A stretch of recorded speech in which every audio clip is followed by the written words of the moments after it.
Old player पे रखना, old player.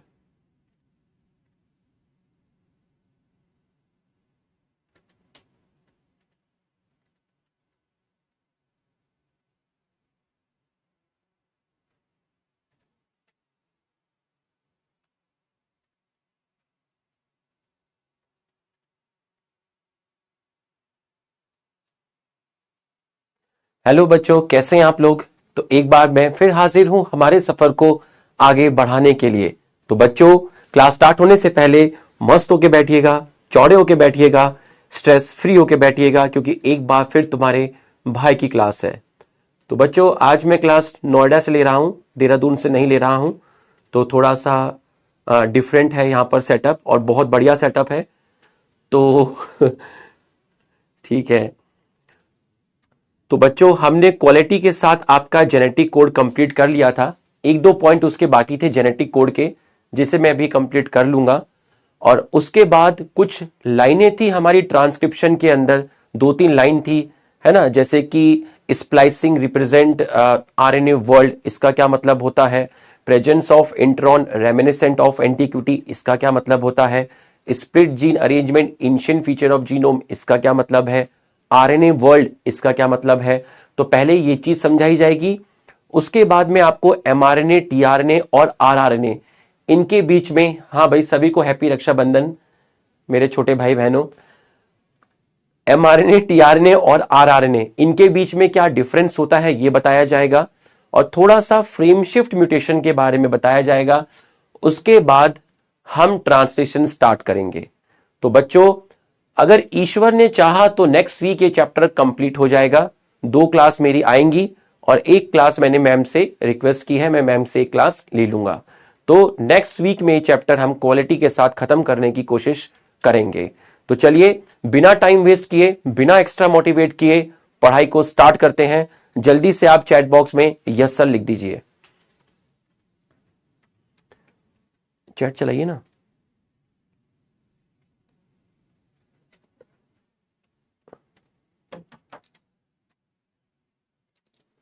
जल्दी से यस सर लिख दीजिए, फटाफट यस सर लिख दीजिए।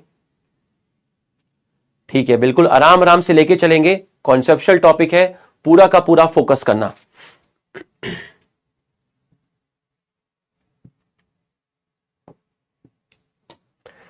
बच्चों, कुछ लाइन है, पहले उनका मतलब समझते हैं। ठीक है, कुछ लाइन है, उनका मतलब समझते हैं।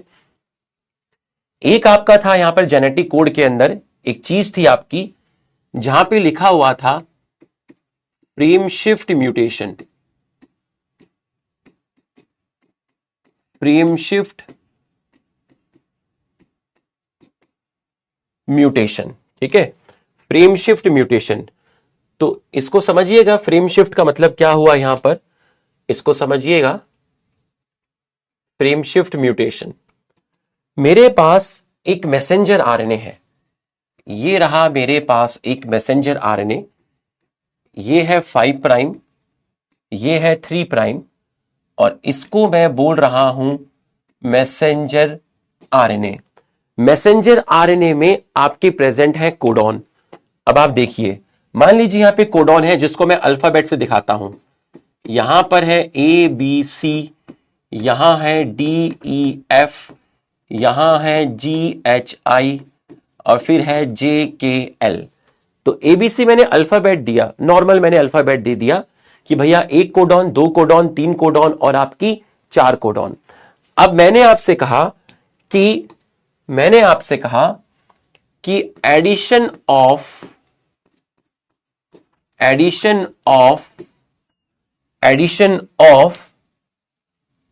वन बेस, ठीक है, मुझे एक बेस को ऐड करना है। ठीक है, मुझे एक बेस को ऐड करना है, ऐसे लिख देता हूं मैं, एडिशन ऑफ वन बेस, एक बेस को ऐड करना है आफ्टर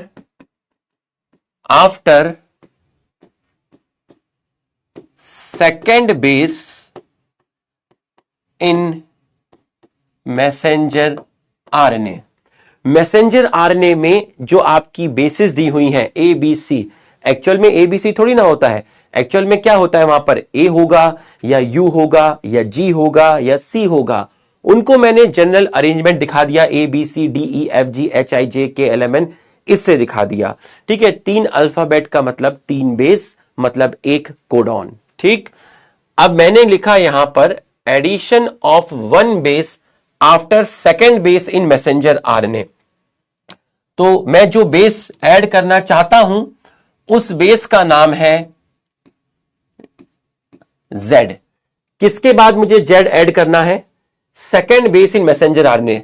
ये देखिए, ये पहली बेस है, ये सेकेंड, ये third, fourth, fifth, six, seventh, 8, 9। मुझे एक बेस ऐड करनी है जिसका नाम है Z। किसके बाद ऐड करनी है, सेकेंड बेस के बाद। तो B के बाद क्या आना चाहिए, B के बाद Z आना चाहिए। तो अगर मैं B के बाद Z ऐड करूंगा तो अब आप देखिए सेट कैसे बनेंगे। देखिए, B के बाद Z ऐड करूंगा तो A B Z, A B Z। तो अब C कहां जाएगा, आगे जाएगा, C D E। F कहां जाएगा, आगे जाएगा, F G H। I कहां जाएगा, आगे जाएगा, I J K। तो अब आप मुझे बताइए, एक बेस के ऐड करने की वजह से सारे के सारे जो कोडॉन है वो सेम रहे या चेंज हो गए, बताइए मुझे। ये करने की वजह से आपके जो कोडॉन है वो सब क्या हो गए, चेंज हो गए। अगर कोडॉन चेंज हुए तो अब इनके लिए जो अमीनो एसिड आएंगी वो अमीनो एसिड भी क्या हो जाएंगी, चेंज हो जाएंगी। तो उन अमीनो एसिड से अब जो प्रोटीन बनेगा वो प्रोटीन भी आपका क्या होगा, चेंज होगा। एक इशू हो गया, स्लाइड में जा रही है, ठीक कर दो। यहाँ पे क्लिक करें, ब्लैक मत कर। बच्चों वेट फॉर अ मोमेंट। आप ही करेंगे। ये नहीं वहाँ स्क्रीन सर, वो जो डीसी स्क्रीन है, आप यहाँ लिख देता हूँ। ये विंडो आइकन मैं कर देता हूँ। कर दो, कोई दिक्कत नहीं है एक ब्लैक होगा, एक दो कर दे ब्लैक बच्चों, हाँ कोई दिक्कत नहीं है।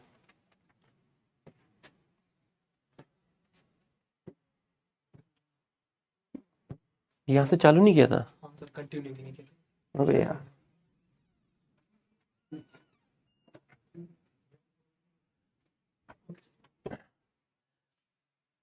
हाँ दीवानो, अब ठीक है बच्चों। मैं इधर टीवी पे दिख नहीं रहा। ब्लैक किया था ना अभी। अच्छा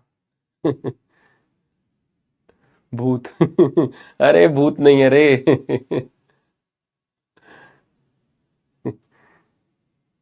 हाँ,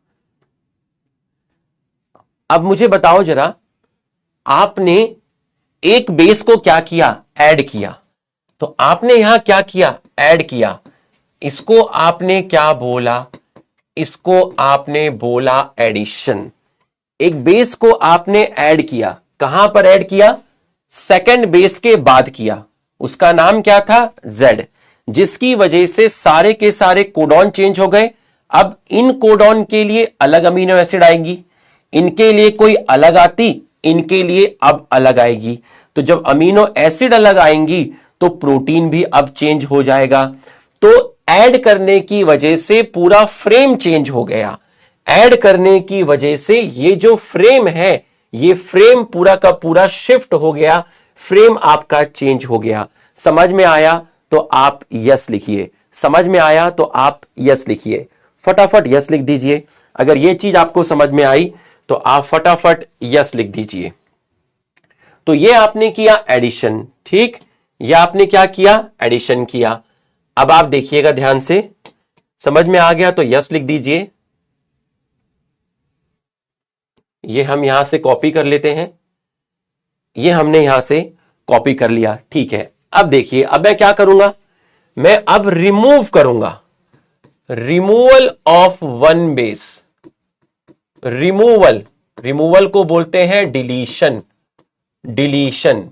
removal of third base, removal of third base. Third base को मैं रिमूव करता हूं। थर्ड बेस पे क्या है, C। तो आप थर्ड बेस को जब रिमूव करोगे तो आपका क्या होगा, थर्ड बेस को रिमूव कर दीजिए। ए बी, अब सी हट गया क्योंकि सी को रिमूव कर दिया, तो इसके पास कौन आ गया, इसके पास डी आ गया। यहां क्या आ गया, यहां आया ई एफ जी, फिर आया एच आई जे, और फिर आया के एल, आगे एम होगा तो एम आ जाएगा, यहां पर क्या आ जाएगा, एम आ जाएगा। तो आप देखिए क्या हुआ, डिलीट करने की वजह से आपका क्या हुआ, आपका कोडॉन चेंज हो गया, अमीनो एसिड चेंज हो गया, प्रोटीन भी चेंज हो गया। तो भैया आप एडिशन करो या डिलीशन करो, एडिशन और डिलीशन की वजह से पूरा की पूरी कोडॉन चेंज हो गई, फ्रेम चेंज हो गई, जज्बात बदल गए, जिंदगी के मायने बदल गए, प्रोटीन बदल गया। This is called frame shift mutation. समझ में आया तो यस लिख दीजिए। नया नया सा लग रहा है थोड़ा स्टूडियो, है ना। वहां पर घर में तो सामने टीवी रहता था, तो सामने कमेंट पढ़ते थे, यहां कमेंट पढ़ने के लिए साइड में देखना पड़ रहा है, तो हो जाएगा एडजस्टमेंट 5-10 मिनट में। समझ में आया तो थोड़ा यस लिख दीजिए। आराम आराम से चलेंगे, स्लो स्लो चलेंगे, कॉन्सेप्चुअल है। लिख दो भाई जल्दी से, यस सर की लाइन लगा दो दीवानों। ठीक है, उतार लो इसे, जल्दी से उतार लो, जल्दी से लिख लीजिए। साइड हो जाता हूं मैं, 1 मिनट के अंदर लिख लीजिए।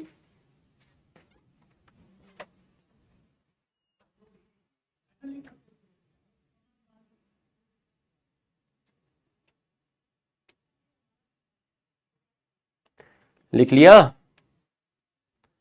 जल्दी से लिख लीजिए।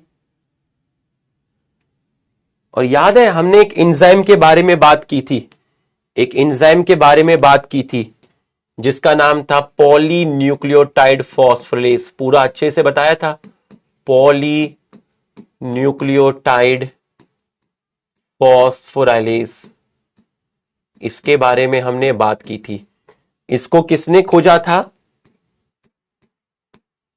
ओचो, ओचो, इसलिए इसको बोलते हैं ओचो एंजाइम। तो इन्होंने ही बताया था कि आरएनए की सिंथेसिस कर सकते हैं बिना टेम्पलेट के, ओचो एंजाइम, ओचो एंजाइम। ठीक, ये आपने नोट कर लिया होगा क्योंकि बहुत ज्यादा इसमें था नहीं लिखने के लिए। लो आगे आओ, अब जो हेडिंग डलेगी आपकी वो डलेगी आरएनए वर्ल्ड, आरएनए वर्ल्ड। तो अब आपकी हेडिंग डली आरएनए वर्ल्ड। बच्चों सबसे पहले जो जेनेटिक मटेरियल आया, सबसे पहले अगर मैं बात करूं आपसे कि सबसे पहले फर्स्ट जो जेनेटिक मटेरियल आपका आया, वो जेनेटिक मटेरियल आपका क्या आया, पहला जो जेनेटिक मटेरियल आपका आया था वो आपका क्या आया, आरएनए आया। ठीक है, पहले क्या आया आपका, आरएनए आया। और ये आरएनए क्या करता था, इस आरएनए से किसकी सिंथेसिस हो रही है, प्रोटीन की सिंथेसिस हो रही है। आपको मालूम है आरएनए से क्या बनता है, प्रोटीन की सिंथेसिस होती है, बिल्कुल सही है। और प्रोटीन की सिंथेसिस को आप क्या बोलते हैं, एनाबॉलिज्म बोलते हैं। और एनाबॉलिज्म एक तरीके से किसका टाइप है, मेटाबॉलिज्म का टाइप है। तो मैं कह सकता हूं कि आरएनए की वजह से आपकी क्या हो रही है, आरएनए की वजह से, आरएनए कहां पर इन्वॉल्व है, आरएनए कहां पर इन्वॉल्व है, आरएनए आपका मेटाबॉलिज्म में इन्वॉल्व है, क्योंकि आरएनए की वजह से प्रोटीन की सिंथेसिस हो रही है। प्रोटीन के फॉर्मेशन को आप एनाबॉलिज्म बोलते हैं, और एनाबॉलिज्म एक मेटाबॉलिज्म का टाइप होता है। ठीक है, और आरएनए की वजह से क्या हो रहा है, आरएनए की वजह से हो रहा है ट्रांसलेशन। क्या हो रहा है, ट्रांसलेशन। और ट्रांसलेशन को क्या बोलते हैं, ट्रांसलेशन को बोलते हैं प्रोटीन सिंथेसिस। क्या बोलते हैं, प्रोटीन सिंथेसिस। और आपका जो आरएनए है, और वो क्या कर रहा है, आपका जो आरएनए है वो किसकी तरह काम कर रहा है, वो आपका कैटलिस्ट की तरह काम कर रहा है, वो आपका एंजाइम की तरह काम कर रहा है। कौन सा आरएनए कैटलिस्ट की तरह काम करता है, उसको आप बोलते हैं आरआरएनए। और ये किस में हेल्प करता है, ये आपका पेप्टाइड बॉन्ड फॉर्मेशन में क्या करता है, हेल्प करता है। तो आरएनए आपका बहुत रिएक्टिव था। देखिए आरएनए जो था फर्स्ट जेनेटिक मटेरियल था, वो मेटाबॉलिज्म में इन्वॉल्व था, प्रोटीन सिंथेसिस में कैटलिस्ट की तरह काम कर रहा था। तो इसकी वजह से सो RNA was very reactive. RNA बहुत ज्यादा क्या था, रिएक्टिव था। रिएक्टिव की वजह से आरएनए ज्यादा क्या था, अनस्टेबल था। इसलिए ये आपका चेंज हुआ, मॉडिफाई हुआ और आपका नया जो आया वो क्या आया, डीएनए आया। और डीएनए की जो स्टेबिलिटी थी वो आपकी आरएनए के मुकाबले में ज्यादा थी। तो आरएनए की रिएक्टिविटी ज्यादा थी, उसकी स्टेबिलिटी कम थी। इसलिए आगे जाके इवोल्यूशन हुआ तो लोगों ने एक्सेप्ट किया किसको, लोगों ने एक्सेप्ट किया किसको, डीएनए को एक्सेप्ट किया। तो यह बात आपको समझ में आ गई। फिर कुछ खतरनाक सी लाइन है, उस लाइन को भी आप समझिएगा, उस लाइन को समझिएगा। लिखा हुआ है प्रेजेंस ऑफ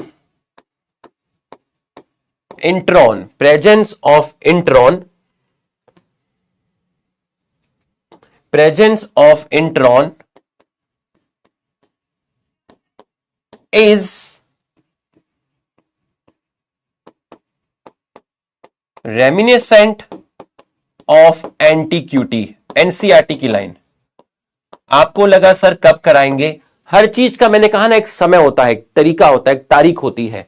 ये लाइन मैं आपको एक्सप्लेन करूंगा अभी कि इसका क्या मतलब है। दूसरा मैं आपको एक्सप्लेन करूंगा कि splicing represent the RNA world.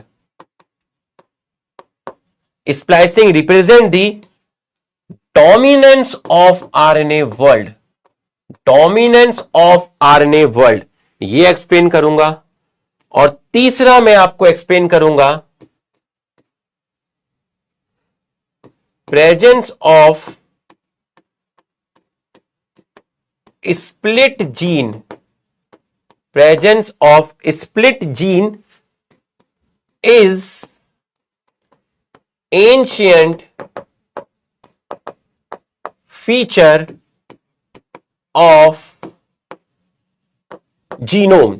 ये तीन लाइन आपकी हैं, खतरनाक वाली लाइन जो आपने एनसीईआरटी में देखी होगी, है ना। इनको मैं आपको भी एक्सप्लेन कर देता हूं कि ये क्या है, इनका मतलब क्या है। देखिए बच्चों, आपका एक चीज था जिसको आपने बोला डीएनए। डीएनए में भी इंट्रॉन्स प्रेजेंट है और आपका एक चीज बना एमआरएनए। क्या बना था, एमआरएनए। एमआरएनए में भी आपकी क्या है, इंट्रॉन्स प्रेजेंट है। बट डीएनए पर ये राइट नहीं था, ये अधिकार नहीं था कि डीएनए अपने में से इंट्रॉन को रिमूव कर सके। ये डिसीजन सिर्फ किसने लिया, ये क्षमता किसके पास थी, ये ताकत किसके पास थी, ये डोमिनेंसी किसके पास थी। हमने ये डिसाइड किया कि हम अपने इंट्रॉन्स को रिमूव करेंगे। तो मैसेंजर आरएनए जो होता है, मैसेंजर आरएनए के पास एबिलिटी थी कि उसने अपने अंदर से क्या रिमूव किया, इंट्रॉन रिमूव किया। तो डीएनए ये काम नहीं कर सकता, वो इंट्रॉन को रिमूव नहीं कर सकता, लेकिन मैसेंजर आरएनए जो है उसके अंदर ये क्षमता थी कि छोटे छोटे आरएनए आए थे, याद करिए, जिनको मैंने स्मॉल न्यूक्लियर आरएनए बोला था, जिनको मैंने क्या बोला था, स्मॉल न्यूक्लियर आरएनए। याद करिए, छोटे छोटे आरएनए आए थे जिनको मैंने बोला था स्मॉल न्यूक्लियर आरएनए। और इन्होंने किसको कट किया था, इन्होंने कट किया था किसको, इंट्रॉन को कट किया था। तो आरएनए डिसाइड करेगा कि इंट्रॉन रहेगा या नहीं रहेगा। डीएनए डिसाइड नहीं कर सकता इंट्रॉन रहेगा या नहीं रहेगा। किसकी डोमिनेंसी पता चलती है? किसकी dominancy? Ability to remove intron, but DNA can't remove intron. तो रिमूव किसकी हेल्प से किया? रिमूव किसकी हेल्प से किया? बताओ कौन सा प्रोसेस था जिसकी हेल्प से रिमूव किया? उस प्रोसेस को आपने बोला splicing. Splicing represent the dominance of RNA world. समझ में आया तो यस लिख दीजिए। समझ में आया तो यस लिख दीजिए। समझ में आया तो यस लिख दीजिए। लेकिन आरएनए तो डीएनए से आया तो क्या हो गया? आरएनए से प्रोटीन आया तो क्या हो गया? तो क्या हो गया? डीएनए से डीएनए बना तो क्या हो गया? डीएनए से आरएनए आया तो क्या हो गया? लेकिन डीएनए इंट्रॉन्स को तो रिमूव नहीं कर सकता ना। ये जो क्षमता है कट करके रिमूव करने की प्रॉपर्टी, ये डीएनए में नहीं थी, ये आरएनए के अंदर प्रॉपर्टी थी। अब आप देखो, प्रेजेंस ऑफ इंट्रॉन इज रेमिनेसेंट। रेमिनेसेंट का मतलब क्या होता है? इसका मतलब होता है रिमाइंडिंग ऑफ समथिंग, किसी चीज की याद करना, किसी चीज का याद आना, उसको बोलते हैं रेमिनेसेंट। एंटीक्विटी का मतलब होता है एंशिएंट टाइम, पुराना समय, एंशिएंट टाइम। जब नेक्स्ट वीक ये चैप्टर खत्म हो जाएगा तो मैं पुराना हो जाऊंगा, फिर हम आसान चैप्टर की तरफ जाएंगे। 11 स्टार्ट कर दो। रिमाइंडिंग ऑफ समथिंग, एंटीक्विटी का मतलब होता है एंशिएंट टाइम, पुराने समय की याद दिलाना। प्रेजेंस ऑफ इंट्रॉन, इंट्रॉन आपका अभी आरएनए में है, लेकिन थोड़े टाइम बाद ये इंट्रॉन आपका रिमूव हो जाएगा। इसका मतलब इंट्रॉन आपका आरएनए में नहीं रहेगा। लेकिन इंट्रॉन किस में मिलता था? क्या याद आ रहा है आपको? बताइए। Presence of intron is reminiscent of antiquity. Intron कहां मिलता था? आरएनए से तो स्प्लाइसिंग के बाद इंट्रॉन रिमूव हो जाएगा। तो इंट्रॉन अगर आपका अभी तक आरएनए में है तो ये आपको कौन सा समय याद दिला रहा है? किसकी याद दिला रहा है? बताइए, किसकी याद दिला रहा है? बताइए, किसकी याद दिला रहा है? डीएनए की याद दिला रहा है। डीएनए की याद दिला रहा है। बहुत बढ़िया, बच्चों ने लिखना स्टार्ट भी कर दिया डीएनए की, क्योंकि डीएनए में इंट्रॉन है। मैसेंजर आरएनए में presence of intron is reminiscent of antiquity. DNA में इंट्रॉन रहेगा, आरएनए में अभी इंट्रॉन है, लेकिन अब ये रिमूव हो जाएगा स्प्लाइसिंग के बाद। तो इंट्रॉन आरएनए में आया तो आपको किसकी याद आई? आपको उसकी याद आई या डीएनए की याद आई? डीएनए की याद आई। तो रेमिनेस, रिमाइंडिंग ऑफ समथिंग, किसकी याद आ रही है? डीएनए की याद आ रही है। डीएनए की याद आ रही है। तो इतना आप यहां पर समझ लीजिएगा। Presence of split gene is ancient feature of genome. Ancient feature of genome.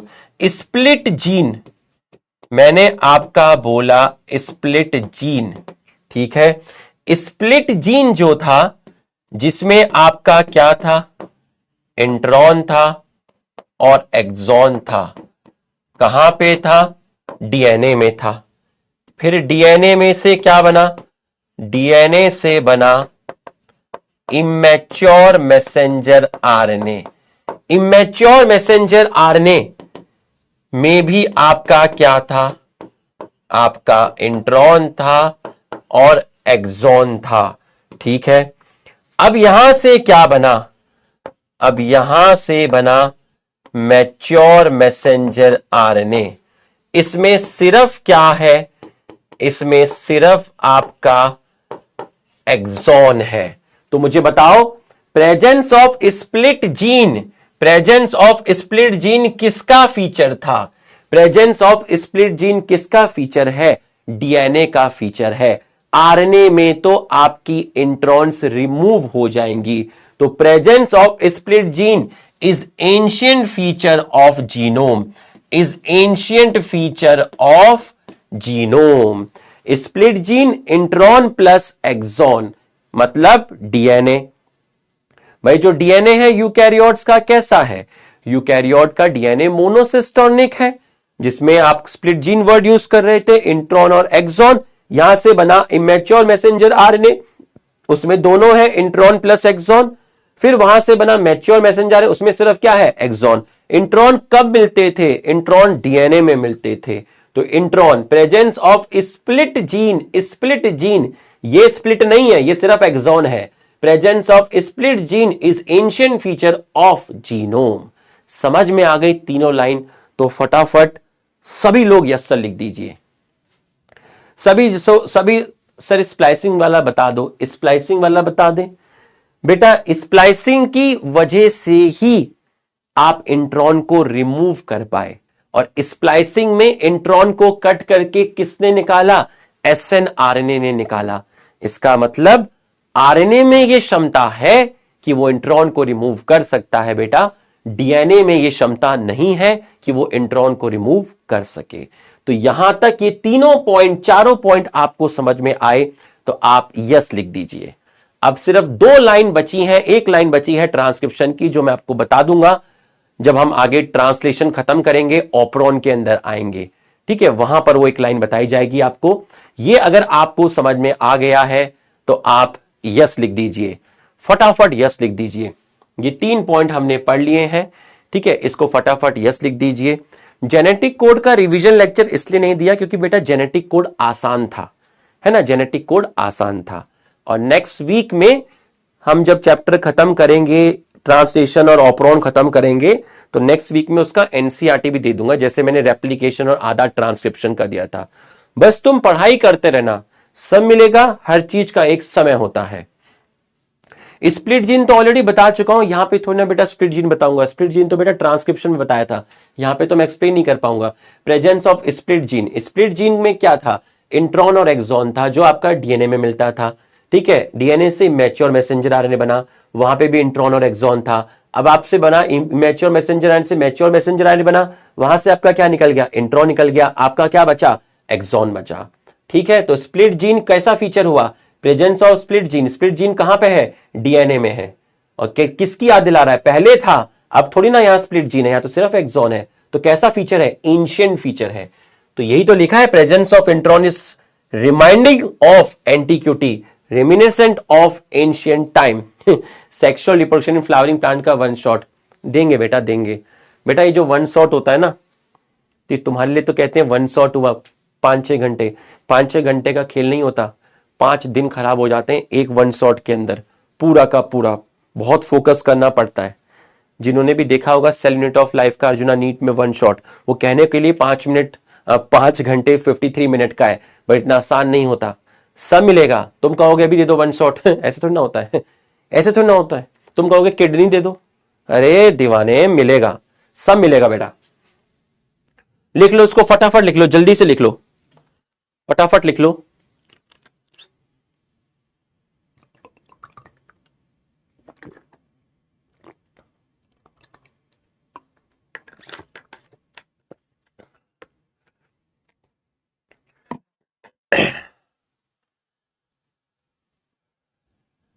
जल्दी से 1 मिनट के अंदर लिख लीजिएगा।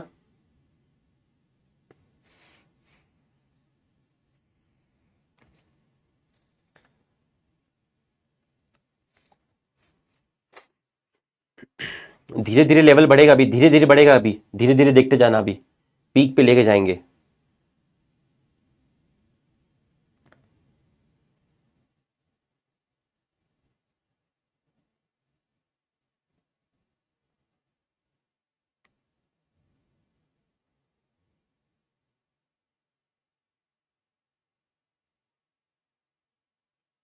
मॉलिक्यूलर बेसिस ऑफ इनहेरिटेंस का 1 शॉट, अरे दीवाने खत्म तो कर ले इसे।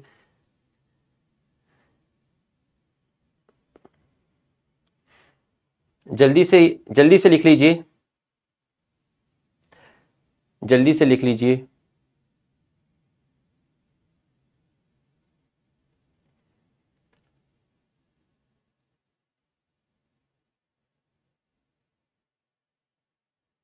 Done done done.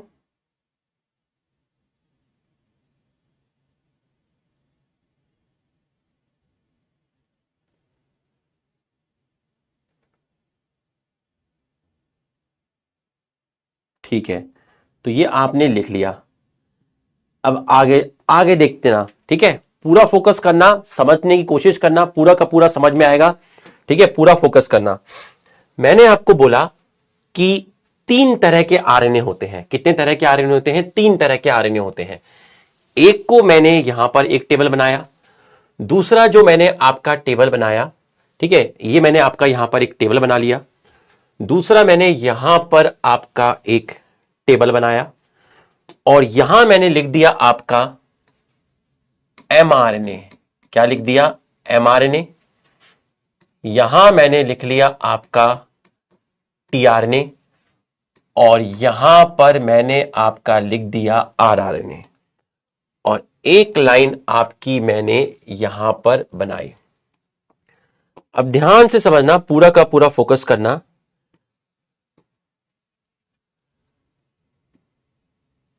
ये आप एक चीज देखिए, मैं एमआरएनए का डायग्राम बनाऊंगा, ध्यान से देखिएगा।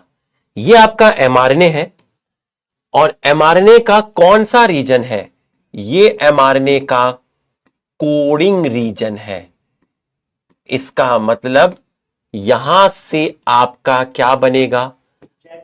यहां से आपका बनेगा प्रोटीन, यहां से आपका बनेगा प्रोटीन, ठीक है। तो यहां से एमआरएनए का ये वो रीजन है जहां से आपका प्रोटीन बनेगा, ठीक है। स्टार्टिंग में यहां पर है AUG, AUG, AUG का मतलब हो गया ये है आपका स्टार्ट कोडॉन। क्या है? Start codon. और यहां पर है UAA, UAA हो सकता है, UAG हो सकता है, UGA हो सकता है।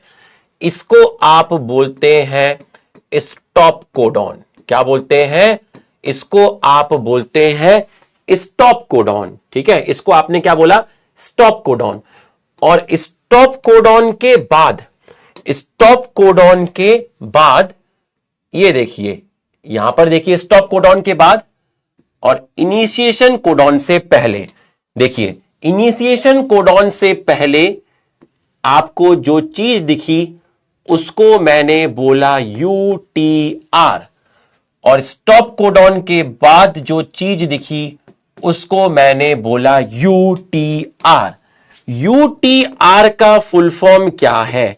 UTR का फुल फॉर्म है अनट्रांसलेटेड रीजन।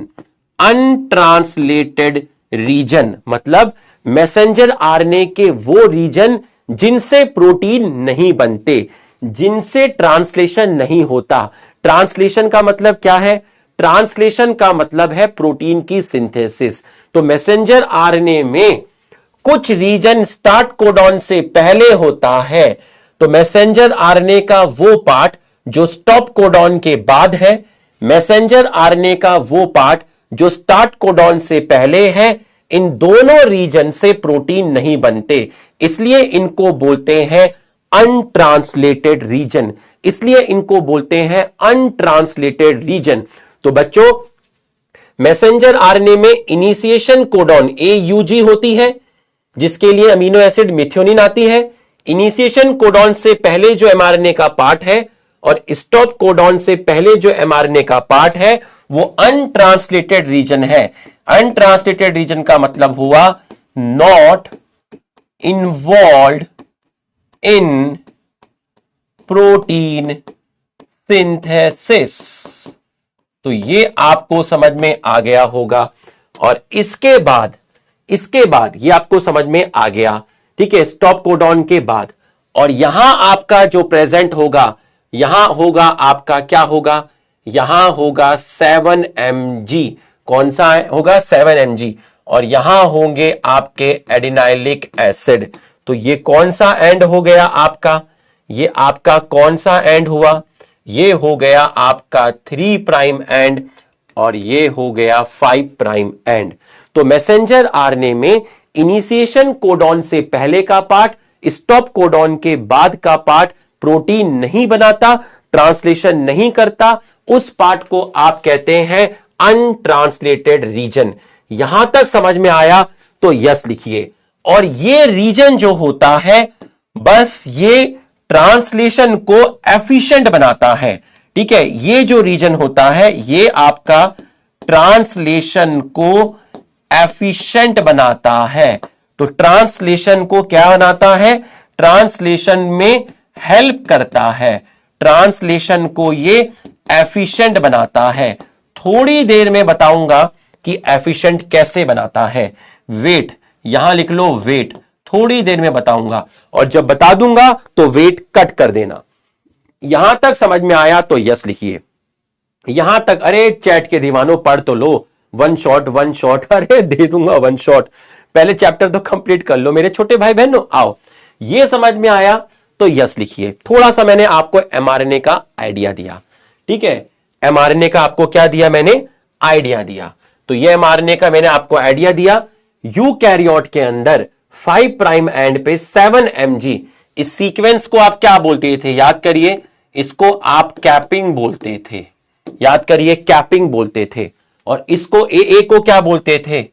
इसको आप बोलते थे टेलिंग, इसको बोलते थे आप टेलिंग। ठीक है, अब टीआरएनए और आरआरएनए, इसको भी समझिएगा बच्चों। आपका होता है 70s राइबोसोम और आपका होता है 80s राइबोसोम। तो जो 70s राइबोसोम होता है उसकी 2 सब यूनिट होती है। मैं क्लास 11th में नहीं जाऊंगा। एक है 30s और एक है 50s, और इसकी भी 2 यूनिट है, एक है 40s और एक है आपकी 60s। तो जो 30s यूनिट होती है वो आपकी स्मॉल होती है, ये आपकी लार्ज है। ये स्मॉल है, ये लार्ज है। एस का मतलब है स्मॉल और एल का मतलब है आपका लार्ज। तो बच्चों, इनके अंदर क्या प्रेजेंट होते हैं? इनमें आरएनए प्रेजेंट होते हैं। तो 30s में जो आरएनए मिलता है, भाई राइबोसोम के अंदर जो आरएनए मिलेगा उसका नाम क्या होगा? आरआरएनए होगा।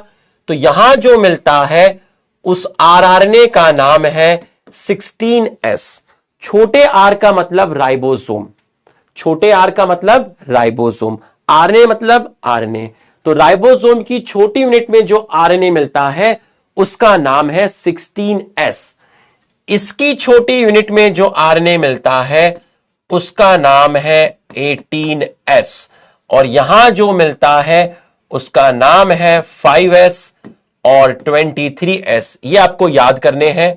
यहां है 5s, 28s, ठीक है, 28s, और है आपका 5.8s आरआरएनए। तो ये आपको रट्टा मार के रखना है। यहां मिलेगा 16s आरआरएनए, 50s में मिलेगा 5s आरआरएनए और 23s आरआरएनए, 40s में 18s आरआरएनए, 60s में 5s और 28s आरआरएनए और 5.8s आरआरएनए। और यहां आपके प्रोटीन भी मिलते हैं। यहां पर जो प्रोटीन का नंबर है वो करीब आपका होता है 21, और यहां करीब प्रोटीन जो मिलते हैं वो मिलते हैं 34। 50s में अप्रोक्सीमेट 34 प्रोटीन मिलते हैं, और यहां पर अप्रोक्सीमेट आपके 21 प्रोटीन मिलते हैं। तो यहां आपके 21 हो गए, यहां 34 हो गए, यहां करीब आपके मिलते हैं 33 प्रोटीन। कितने मिलते हैं आपके? 33 प्रोटीन। और करीब आपके यहां पर मिलते हैं 47 प्रोटीन। तो अगर मैं आपसे बात करूं, यहां करीब आपके 47 मिले और यहां 33 प्रोटीन मिले, इसमें 34 प्रोटीन मिले, इसमें 21 प्रोटीन मिले। तो अगर मैं बात करूं 80s के अंदर अप्रोक्सीमेट मैं बात करूं तो जो टोटल प्रोटीन मिलेंगे उन टोटल प्रोटीन का जो नंबर होगा वो आपका करीब होगा 80, वो आपका करीब होगा 80। ये आपका आगे पीछे भी हो सकता है अलग अलग किताब में, तो ये कोई गलत नहीं है, बट एनसीईआरटी में जो लिखा हुआ है टोटल प्रोटीन वो 80 लिखा हुआ है, जो नीट में आया था। तो टोटल प्रोटीन आपके कितने हो गए? 80 हो गए। तो आप बताइए कि राइबोसोम में क्या मिला? सर राइबोसोम में 2 चीजें मिली, एक तो मिला आरआरएनए और एक मिला हमारा प्रोटीन। तो राइबोसोम में आपकी 2 चीजें मिली। क्या क्या मिली? एक आपकी मिली आरआरएनए और दूसरी आपकी मिली प्रोटीन। दो चीजें आपकी मिली, एमआरएनए के बारे में पढ़ा, आरआरएनए के बारे में पढ़ा, बिल्कुल सही है। अब आप जिसके बारे में पढ़ोगे, किसका स्ट्रक्चर पढ़ोगे, अब आप पढ़ोगे टीआरएनए का स्ट्रक्चर। यहां तक समझ में आया तो यस लिखिए। देखिए अभी कॉन्सेप्चुअल टॉपिक है, मैं स्पीड नहीं कर रहा हूं, बहुत आराम आराम से धीरे धीरे आगे बढ़ रहा हूं। यहां तक समझ में आया तो यस लिखिए। अगले वीक में चैप्टर खत्म हो जाएगा, उसके बाद हम एंजॉय करेंगे। एंजॉय मतलब मैं एंजॉय करूंगा, आप पढ़ाई करेंगे। जल्दी से यस लिख दीजिए। सेल साइकिल वाला वन शॉट आएगा 8 तारीख को मेरा अर्जुना नीट पर, देख लेना पूरा का पूरा, 5 घंटे का रहेगा, बहुत बढ़िया दूंगा, पूरा का पूरा देख लेना। ये समझ में आ गया तो यस लिखिए, जल्दी से लिख लीजिए।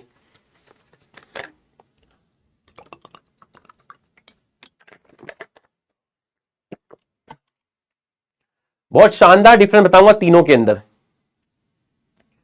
बहुत शानदार डिफरेंस।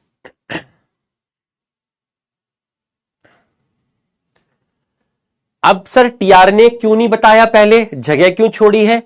इसलिए छोड़ी मेरे बच्चे क्योंकि एनसीईआरटी में टीआरएनए बड़ा पैराग्राफ देके समझाया है, तो जब उन्होंने इतना समझाया है तो हम और अच्छे से उसको समझाएंगे, है ना। तो अब इसको नोट कर लीजिए ताकि मैं अगली स्लाइड पे टीआरएनए के बारे में बता सकूं आपको। इसको नोट कर लीजिए, फटाफट नोट कर लीजिए, एमआरएनए और आरआरएनए को फटाफट नोट कर लीजिए। जल्दी से नोट करना, जल्दी जल्दी। सर आपने राखी क्यों नहीं बंधवाई? नहीं नहीं, राखी बंधवाई है, राखी बंधवाई है ना, राखी मैंने रखी हुई है अपने पास, होते ना संभाल के उसको रखा हुआ है पूरा का पूरा। तो नहाने जा रहा था तो उस टाइम वो थोड़ी सी खुल गई थी तो रखा हुआ है ना। वो तो भाई बहन का प्यार है, बंधन है ना, यहां रखा है उसे संभाल के। चलो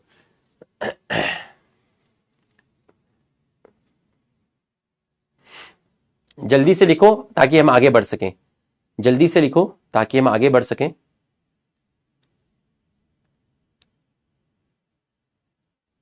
घर से क्यों नहीं ले रहे क्लास?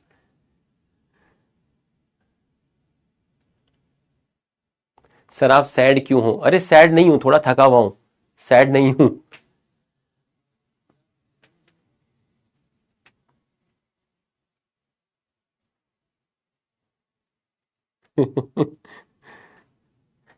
एक्चुअली क्या होता है ना, वो एकदम से स्टूडियो चेंज होता है, आप एक ही स्टूडियो में तब से पढ़ा रहे हो तो थोड़ा सा इन्वायरमेंट थोड़ा सा चेंज है ना, इसलिए।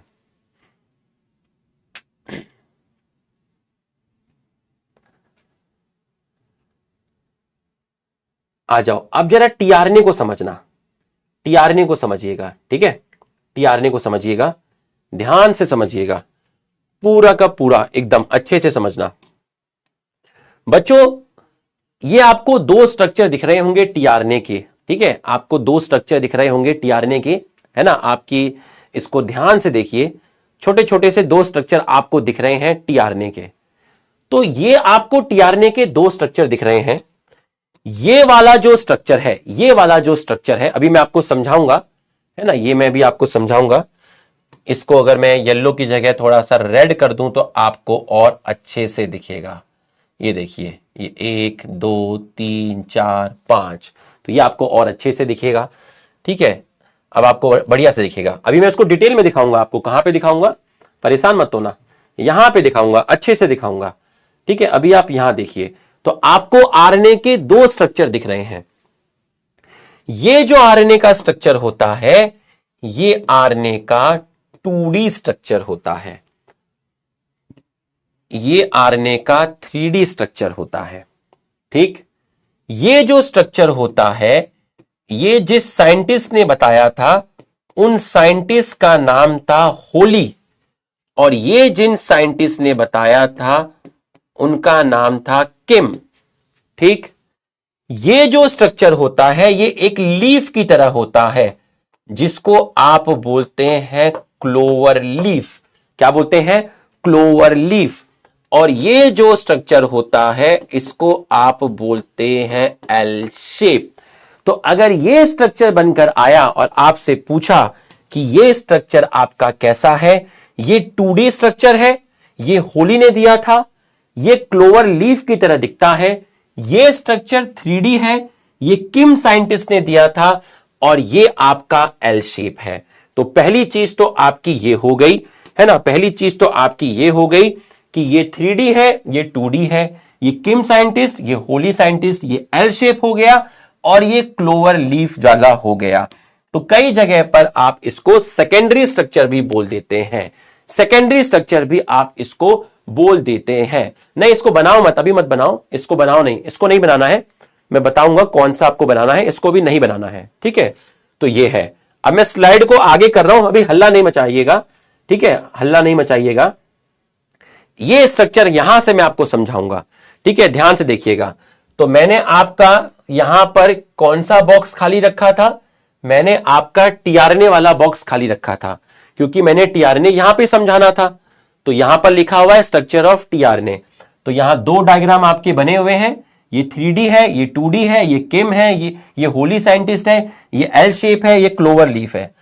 अब टीआरएनए होता क्या है सर, टीआरएनए क्या है ना, टीआरएनए के बारे में देखिएगा, टीआरएनए के बारे में देखिएगा बच्चों। हमें मालूम है कि ये आपका मैसेंजर आरएनए है। क्या है, मैसेंजर आरएनए। और मैसेंजर आरएनए में आपकी क्या प्रेजेंट है, मैसेंजर आरएनए में आपकी प्रेजेंट है कोडॉन, ठीक। तो एक साइंटिस्ट थे जिनका नाम था क्रिक। क्या नाम था, क्रिक। तो क्रिक ने ये रियलाइज किया, क्रिक ने क्या रियलाइज किया, क्रिक ने रियलाइज किया कि हर कोडॉन के लिए अमीनो एसिड आनी है, बट ये अमीनो एसिड खुद कोडॉन को रिकॉग्नाइज नहीं कर सकती, ये अमीनो एसिड खुद कोडॉन पर आकर बाइंड नहीं कर सकती। मतलब क्रिक ने ये रियलाइज किया कि amino acid can't directly bind to codon. तो अमीनो एसिड के पास ऐसी कोई प्रॉपर्टी नहीं है कि वो सीधा जाके कोडॉन को रिकॉग्नाइज कर सके, कोडॉन को आइडेंटिफाई कर सके। इसका मतलब अगर यहां पर अमीनो एसिड है, यहां अमीनो एसिड है, यहां अमीनो एसिड है, यहां अमीनो एसिड है, तो कोई ना कोई गूदड़ी का लाल है जो अमीनो एसिड और कोडॉन के बीच में है। कोई ना कोई है, समथिंग इज देयर, कोई ना कोई है, समथिंग इज देयर। किसके बीच में, between amino acid and codon. क्या है उसका नाम, उसका नाम है टीआरएनए। इसलिए टीआरएनए को बोलते हैं एडेप्टर मॉलिक्यूल, टीआरएनए को बोलते हैं एडेप्टर मॉलिक्यूल। पहला पॉइंट आपको समझ में आ गया। दूसरा पॉइंट, जो टीआरएनए होता है वो टीआरएनए आपका सॉल्युबल होता है। कहां पर, 1 मोलर NaCl में। केमिस्ट्री में मत ले जाना मुझे। टीआरएनए सॉल्युबल होता है 1 मोलर NaCl में, इसलिए टीआरएनए को बोलते हैं सॉल्युबल आरएनए। आ गया होगा समझ में। टीआरएनए जो होता है, अब आप ध्यान से देखिएगा, टीआरएनए जो होता है, यहां टीआरएनए में अगर G रहा होगा तो यहां C होगा, यहां C है तो यहां G है, ठीक है। यहां अगर आपका A है तो यहां आपका U है। तो आपको ये क्या दिख रहे हैं, देखिए मेरी बात को समझिएगा, मैं आपको समझाने की कोशिश करता हूं, मेरी बात को समझिएगा। मेरे पास मोबाइल का वायर है, हे मोबाइल का वायर, आप चलो इसको नहीं निकालता हूं, कहीं ये पूरा ही हिल जाए, ठीक है। देखिएगा जरा, अगर मैं आपसे कहूं कि मेरे पास एक धागा है, ये रहा धागा, धागा कैसा है, सिंगल स्टैंडर्ड है। मेरे पास आपका एक धागा है और धागा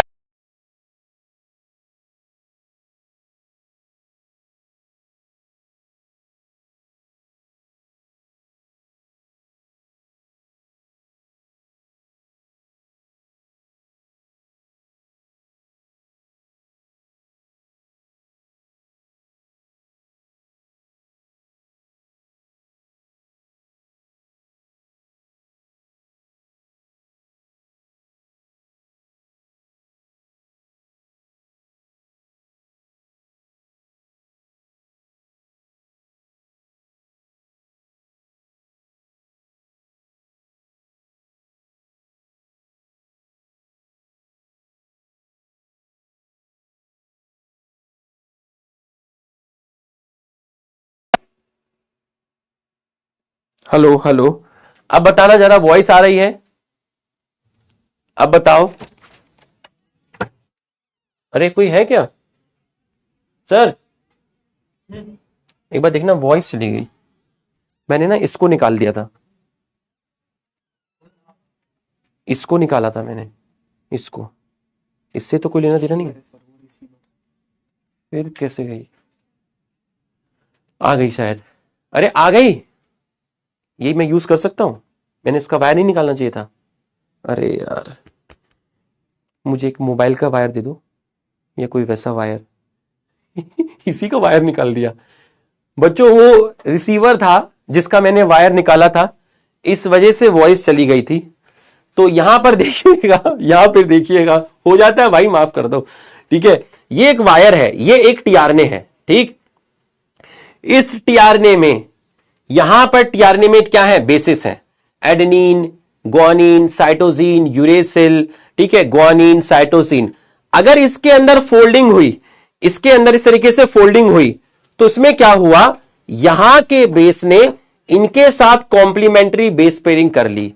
तो एक्चुअल में तो टीआरएनए सिंगल स्टैंडर्ड है, बट जब टीआरएनए में फोल्डिंग हुई तो आमने सामने बेस आ गए, जिसकी वजह से उन्होंने हाइड्रोजन बॉन्ड बना लिए।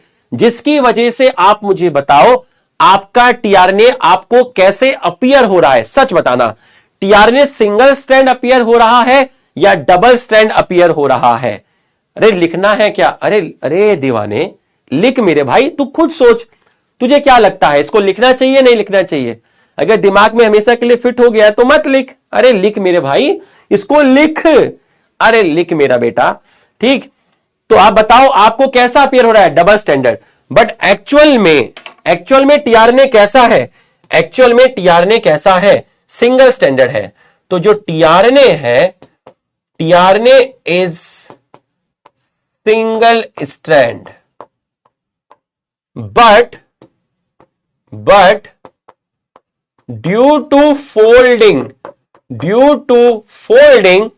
फोल्डिंग की वजह से क्या हुई, फोल्डिंग की वजह से there is complementary base pairing. क्या हुई, कॉम्प्लीमेंट्री बेस पेयरिंग, जिसकी वजह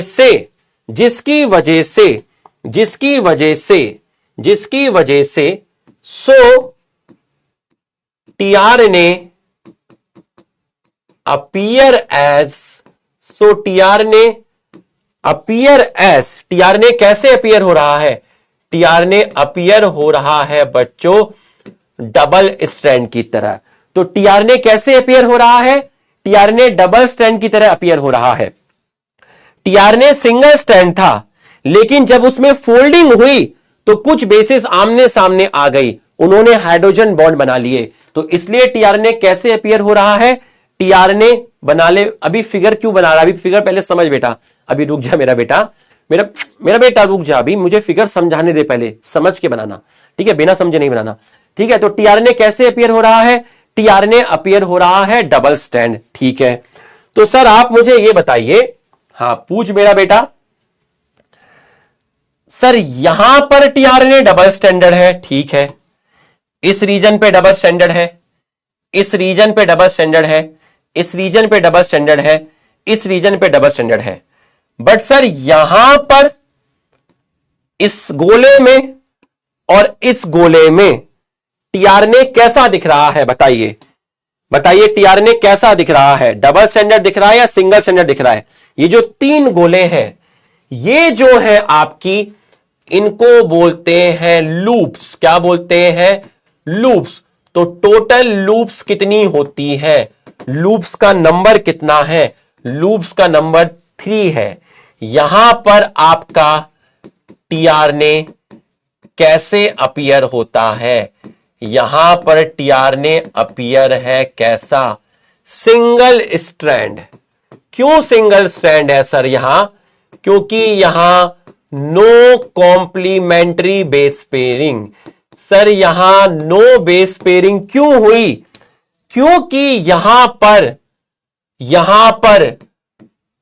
कुछ एबनॉर्मल बेस मिलते हैं, कुछ यहां पर एबनॉर्मल या फिर मॉडिफाइड बेस मिलते हैं। एबनॉर्मल मॉडिफाइड, जैसे मैं आपको कहूं कि यहां क्या मिल सकता है? यहां आपका मिलेगा dihydro uridine. Sir dihydro uridine तो हमने कभी सुना नहीं था। हमने तो ग्वानिन सुना था, साइटोसिन सुना था, यूरेसिल सुना था, एडेनिन सुना था। डाईहाइड्रोक्सी यूरिडीन, ठीक है। या फिर यहां क्या मिल सकता है? यहां मिल सकता है स्यूडो यूरिडीन। अब मुझे बता, एडेनिन के सामने जब यूरेसिल आएगा तभी तो हाइड्रोजन बॉन्ड बनेंगे। क्या हो गया?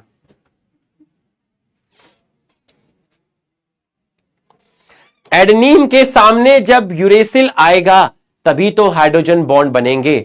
अगर एडेनिन के सामने डाईहाइड्रोयूरिडीन आ गया या एडेनिन के सामने स्यूडोयूरिडीन आ गया तो आप मुझे बताओ, क्या हाइड्रोजन बॉन्ड बनेंगे? नहीं बनेंगे। तो जिस जिस जगह पर एबनॉर्मल बेस मिलते हैं, और एबनॉर्मल बेस का मतलब क्या है भैया? आपके पास नॉर्मल बेस था, उस नॉर्मल बेस को, वो नॉर्मल बेस मॉडिफाई हो गया, उसमें मिथाइलेशन हो गया। उसमें क्या हो गया?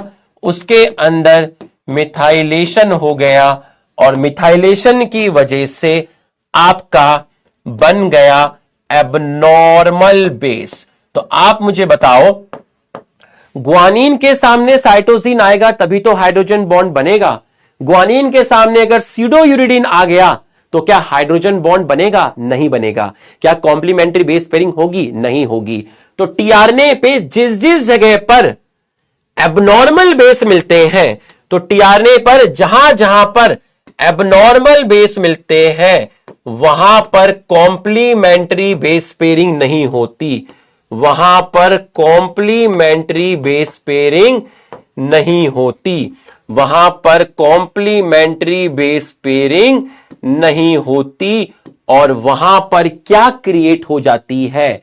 वहां पर आपकी लूप्स क्रिएट हो जाती हैं। अब ऐसा नहीं है कि यहां सारे के सारे ही एबनॉर्मल बेस मिलेंगे, नहीं, सारे के सारे एबनॉर्मल बेस नहीं मिलते, कुछ कुछ जगह पर एबनॉर्मल बेस मिलते हैं। स्यूडोयूरिडीन को रिप्रेजेंट करते हैं साइज से। किससे रिप्रेजेंट किया है? यहां पर हमने यूज किया है साइज से। ये देखिए साइज से। तो ये वाली जो लूप है, इस लूप को बोलते हैं टी साई सी लूप। ठीक है, टी साई सी लूप मतलब यहां साई मतलब यहां कौन सा एबनॉर्मल बेस मिलेगा? यहां स्यूडोयूरिडीन मिलेगा। ठीक। डी का मतलब क्या हुआ? डी का मतलब हुआ आपका डाईहाइड्रोयूरिडीन। तो यहां आपका डाईहाइड्रोयूरिडीन मिल सकता है, मिल सकता नहीं, मिलेगा। इस लूप में कौन सा एबनॉर्मल बेस मिलेगा? डाईहाइड्रोयूरिडीन मिलेगा। इस लूप में कौन सा मिलेगा? इस लूप में स्यूडोयूरिडीन आपका मिलेगा। तो आपकी कितनी लूप हो गई? 3 लूप हो गई। एक है आपकी डीएचयू लूप, इसी को बोलते हैं डीएचयू लूप, डाईहाइड्रोयूरिडीन। ठीक है, कहीं कहीं पे ये भी लिखा हो सकता है डाईहाइड्रोक्सीयूरिडीन। डाईहाइड्रोयूरिडीन, इसको बोलते हैं टी साई सी लूप, और इसको बोलते हैं anti codon loop. Anti codon loop, देखिए एंटी कोडॉन लूप। तो ये है आपका पहला बेस, ये है दूसरा, ये है तीसरा, ये है चौथा, ये है पांचवा, ये है छठवा और ये है सातवां।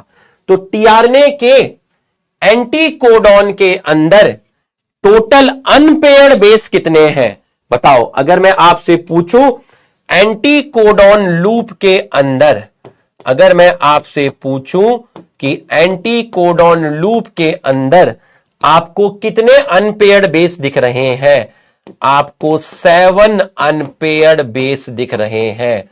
और इसमें से कौन से नंबर का, इसमें से आपका कौन से नंबर का, इसमें से थर्ड नंबर का, फोर्थ नंबर का और फिफ्थ नंबर का। ठीक है, थर्ड, फोर्थ और फिफ्थ ये किसकी तरह काम करते हैं, ये तीनों के तीनों किसकी तरह काम करते हैं, ये काम करते हैं एंटी कोडॉन की तरह। फिर से समझिएगा, जहां एबनॉर्मल बेस आ गए, जहां एबनॉर्मल बेस आ गया वहां टीआरएनए सिंगल स्टैंडर्ड रहा, वहां टीआरएनए सिंगल स्टैंडर्ड रहा। तो 3 लूप है जहां पर टीआरएनए सिंगल स्टैंडर्ड है। पहली जो लूप है, पहली जो लूप है उसको बोलते हैं डीएचयू लूप। दूसरी जो लूप है उसको बोलते हैं टी साई सी लूप और जो तीसरी लूप है उसको बोलते हैं एंटी कोडॉन लूप। तो यहां पर टीआरएनए सिंगल स्टैंडर्ड है। तो मैसेंजर आरएनए के कोडॉन पर थर्ड, फोर्थ, फिफ्थ ये 3 बेस बाइंड करती हैं, कॉम्प्लीमेंट्री बेस पेयरिंग करती हैं। तो ये 3 एंटी कोडॉन है और इस पूरे गोले को बोलते हैं एंटी कोडॉन लूप। पूरे गोले को बोलते हैं एंटी कोडॉन लूप। कौन सा स्ट्रक्चर है ये स्ट्रक्चर आप जो देख रहे हैं वो 2D है। तो क्रिक ने रियलाइज किया कि अमीनो एसिड डायरेक्टली बाइंड नहीं कर सकती कोडॉन पर, कुछ ना कुछ अमीनो एसिड और कोडॉन के बीच में है जिसको आप टीआरएनए बोलते हो। तो टीआरएनए अमीनो एसिड को बाइंड कराता है किसके साथ, मैसेंजर आरएनए के कोडॉन के साथ। तो टीआरएनए को बोलते हैं आप एडेप्टर मॉलिक्यूल और ये है टीआरएनए की anti codon. TRNA single standard है लेकिन फोल्डिंग की वजह से जहां जहां कॉम्प्लीमेंट्री बेस पेयरिंग बन गई टीआरएनए डबल स्टैंडर्ड अपीयर हो रहा है। कुछ जगह पर tRNA appearance double standard but loops, total loops कितनी है 3। टीआरएनए वहां पर कैसा पेयर हो रहा है, सिंगल स्टैंड। क्यों, क्योंकि नो बेस पेयरिंग। क्यों, क्योंकि वहां कुछ एबनॉर्मल मॉडिफाइड बेस मिलते हैं जैसे डाइहाइड्रोयूरिडीन, सीडोयूरिडीन। नॉर्मल बेस में मिथाइलेशन हुआ तो एबनॉर्मल बेस बन गए। एंटी कोडॉन लूप में 7 अनपेयर्ड है। ठीक है, और ये 3, 4, 5 आपके एंटी कोडॉन है।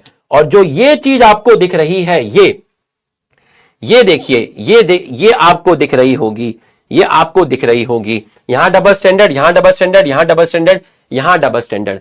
यहां तक अगर आपको समझ में आया तो यस सर लिखिए। यहां तक आपको समझ में आया तो यस सर लिखिए।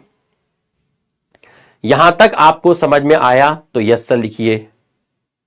फटाफट यस सर लिखिए और इसको उतार लीजिए, इसको उतार लीजिए।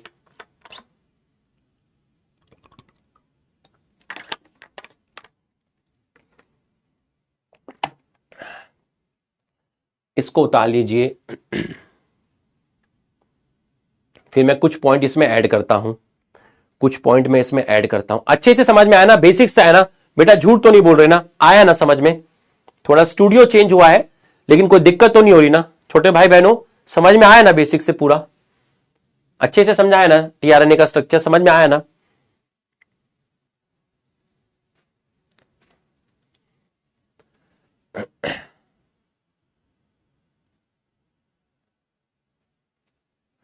डायग्राम घर से बनाना, इसको ना डायग्राम घर से बनाना, अभी टाइम लग जाएगा बेटा, है ना। रफ डायग्राम बना लेना, रफ, जितना थोड़ा सा रफ बना लेना, पूरा इतना एज इट इज मत छापना, है ना, और थोड़ा सा रफ बना लेना।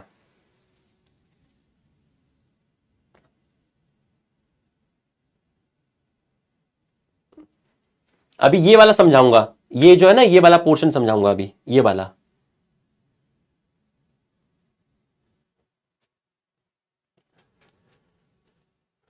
उतार लीजिए इसको जल्दी से, उतारो फटाफट। कितना टाइम हो गया? 5 हो गया। हाँ उतार लो, शाबाश।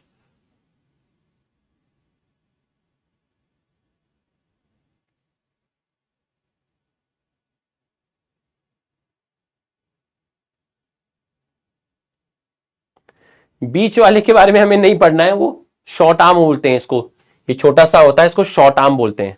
इसको बारे में हमें नहीं पढ़ना है, थोड़ा सा जितना बताऊंगा उतना ही काफी है।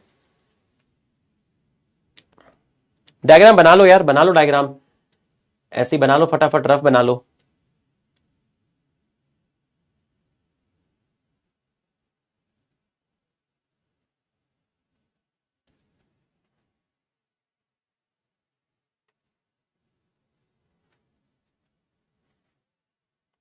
अच्छा ये नहीं नहीं नहीं, नहीं। वो स्क्वायर नहीं है, वो उस तरीके से उसका स्ट्रक्चर है ना। यहां से पकड़ा हुआ है फोर्स, यहां पे फोर्स है, यहां फोर्स है, यहां फोर्स है ना। यहां कुछ नहीं है, यहां कुछ नहीं है, हवा है, हवा हवा हवाई। वेरिएबल आर्म के बारे में नहीं जानना है हमें, इसको शॉर्ट आर्म भी बोलते हैं, नहीं जानना है। बहुत कुछ है, जैसे इसको टी स्टैम्प बोलते हैं, इसको डी स्टैम्प बोलते हैं, इसको एंटी कोडॉन स्टैम्प बोलते हैं। जहां जहां पर डबल स्टैंडर्ड है उसको स्टैम्प बोलते हैं, ठीक है। जैसे ये एंटी कोडॉन स्टैम्प, ये टी स्टैम्प, ये डी स्टैम्प, जहां जहां पे डबल स्टैंडर्ड है उनको स्टैम्प बोलते हैं। बट अपने को इसमें नहीं जाना है अभी, ठीक।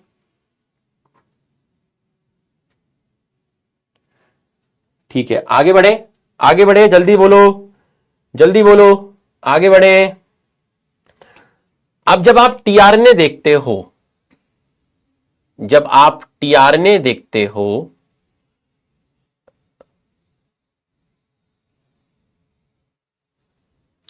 इस तरीके से आपने टीआरएनए देखा, यहां पर आपके कुछ थे,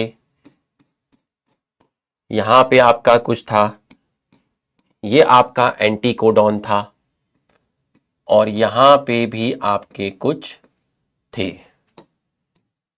अब देखो ध्यान से समझना, ये है टीआरएनए का 5 प्राइम एंड और ये है टीआरएनए का 3 प्राइम एंड। ध्यान से समझना, एक है टीआरएनए का 5 प्राइम एंड और एक है 3 प्राइम एंड। यहां पर क्या लिखा था? Acceptor arm. क्या लिखा था? Acceptor arm. तो अब आप मुझे बताओ, अमीनो एसिड कहां बाइंड होती है? आपको मालूम है कि अमीनो एसिड जो होती है, amino acid bind to tRNA. TRNA पर अमीनो एसिड कहां बाइंड होगी? यहां सीक्वेंस होते हैं सी सी ए और 5 प्राइम पे मिलता है ग्वानिन। तो अगर मैं आपसे बोलूं कि टीआरएनए के 5 प्राइम एंड पर क्या है, तो आप बोलेंगे वहां ग्वानिन बेस है। और मैं आपसे कहूं कि टीआरएनए के 3 प्राइम एंड पे कौन से सीक्वेंस हैं, तो आप बोलेंगे सी सी ए सीक्वेंस है, ठीक है। अब समझना, 3 prime and amino acid tRNA पे बाइंड करेगा, लेकिन कहां बाइंड करेगा समझिएगा, कहां पे बाइंड करेगा इसको आप समझिएगा। ध्यान से समझना, ध्यान से समझना। बच्चों ये क्या है? सर ये एडेनिन है। तो होता क्या है, आपका जो एडेनिन होगा उसमें, आपका जो एडेनिन होगा, आपका जो न्यूक्लियोटाइड होगा, एडेनोसिन वाला आपका जो न्यूक्लियोटाइड होगा, इसमें आपकी क्या मिलेगी? एडेनोसिन में आपकी क्या मिलेगी? एडेनोसिन में आपकी क्या मिलेगी? एडेनोसिन में आपकी मिलेगी शुगर। एडेनोसिन में आपकी क्या मिलेगी? शुगर। तो ये है आपका एडेनोसिन, ठीक। एडेनोसिन में क्या है? शुगर। शुगर का या तो थर्ड कार्बन, कभी कभी सेकंड कार्बन भी हो सकता है, कभी कभी सेकंड कार्बन हो सकता है। शुगर के थर्ड कार्बन पर क्या है? आपका OH है। क्या है? OH है। तो ये जो आखिरी वाला न्यूक्लियोटाइड है, इसके शुगर के थर्ड कार्बन का OH आपका एस्टर बॉन्ड बनाएगा, एस्टर बॉन्ड बनाएगा। क्या फॉर्म्ड करेगा? एस्टर बॉन्ड फॉर्म्ड करेगा। किसके साथ? किसके साथ? With COOH group of amino acid. फिर से समझना बच्चों, ये है साइटोसिन, ये है साइटोसिन, ये है एडेनोसिन। इस एडेनोसिन न्यूक्लियोटाइड में आपकी जो शुगर मिलेगी, उस शुगर का थर्ड कार्बन का OH एस्टर बॉन्ड बनाएगा अमीनो एसिड के COH ग्रुप के साथ। तो अमीनो एसिड पर, भाई अमीनो एसिड होता है, अगर मैं एक अमीनो एसिड के रफ स्ट्रक्चर की बात करूं तो भैया उसमें क्या होगा? उसमें COH ग्रुप होता है, उसमें अमीनो ग्रुप होता है, ये H हो गया, और ये उसमें हो गया एल्काइल ग्रुप। यही होता है, ज्यादा मुझे मालूम नहीं केमिस्ट्री। ये है अमीनो ग्रुप, ये है COH ग्रुप, ये H है, ये एल्काइल ग्रुप हो गया। तो इस अमीनो एसिड का जो COH होता है वो इस एडेनोसिन में जो शुगर मिलती है उसके थर्ड कार्बन के OH के साथ एस्टर बॉन्ड बनाता है। तो अगर मैं आपसे कहूं कि amino acid binds to tRNA at 3 prime end, अगर ये लाइन समझ में आई तो यस लिखिए, अगर ये चीज समझ में आई तो यस लिखिए। यहां पर अमीनो एसिड बाइंड करता है, यहां पर अमीनो एसिड बाइंड करता है। तो अमीनो एसिड अपने COH ग्रुप की हेल्प से ये वाले न्यूक्लियोटाइड के शुगर के थर्ड कार्बन के OH के साथ एस्टर बॉन्ड बनाता है। कौन सा बॉन्ड बनाता है? एस्टर बॉन्ड बनाता है। तो ये चीज अगर आपको समझ में आई तो आप यस लिखिए। अमीनो एसिड कहां बाइंड करेगा? tRNA पे। किस एंड पे? 3 प्राइम एंड पे। कहां पर? जो आखिरी न्यूक्लियोटाइड है उसके शुगर के थर्ड कार्बन के OH पर अमीनो एसिड का COH ग्रुप जुड़कर एस्टर बॉन्ड बनाता है। 5 प्राइम एंड पे होता है ग्वानिन। सर प्लीज रिपीट, आ जाओ रिपीट वालों। ये है, अरे ये है एडेनोसिन। न्यूक्लियोटाइड तो पढ़ चुके हो, न्यूक्लियोटाइड के शुगर का थर्ड कार्बन का OH किसके साथ बॉन्ड बनाएगा? अमीनो एसिड के साथ बॉन्ड बनाएगा। अमीनो एसिड में क्या होगा? COH ग्रुप होगा। अमीनो एसिड का COH ग्रुप इस वाले न्यूक्लियोटाइड के शुगर के थर्ड कार्बन के OH के साथ एस्टर बॉन्ड बनाएगा। समझ में आया तो यस लिख दो, समझ में आया तो यस लिख दो। तो ये है एक्सेप्टर आर्म। ये कौन सी आर्म है? एक्सेप्टर आर्म, क्योंकि यहां पर आपकी क्या बाइंड करती है? यहां पर आपकी अमीनो एसिड बाइंड करती है। 3 प्राइम एंड पे CCA सीक्वेंस, 5 प्राइम एंड पे ग्वानिन सीक्वेंस। तो ये चीज अगर आपको समझ में आ गई tRNA की अच्छे से तो यस लिख दीजिए, फटाफट यस लिख दीजिए, जल्दी से यस लिख दीजिए।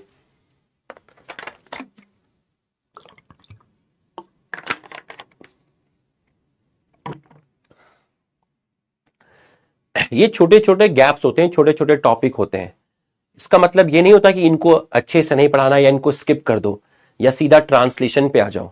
आज मैं गैप्स को फिल कर रहा हूं, जो छोटे छोटे हमारे गैप्स रह गए हैं कि mRNA, tRNA, rRNA क्या स्ट्रक्चर होते हैं, इनके बीच में डिफरेंस क्या है, ये गैप फिल कर रहा हूं। ठीक है, जैसे मैंने ट्रांसक्रिप्शन के गैप फिल किए। Today I act like a DNA ligase. ठीक है, गैप फिल कर रहा हूं मैं। जल्दी से इसको लिख लीजिए, जल्दी से इसको लिख लीजिए, फटाफट इसको लिख लीजिए।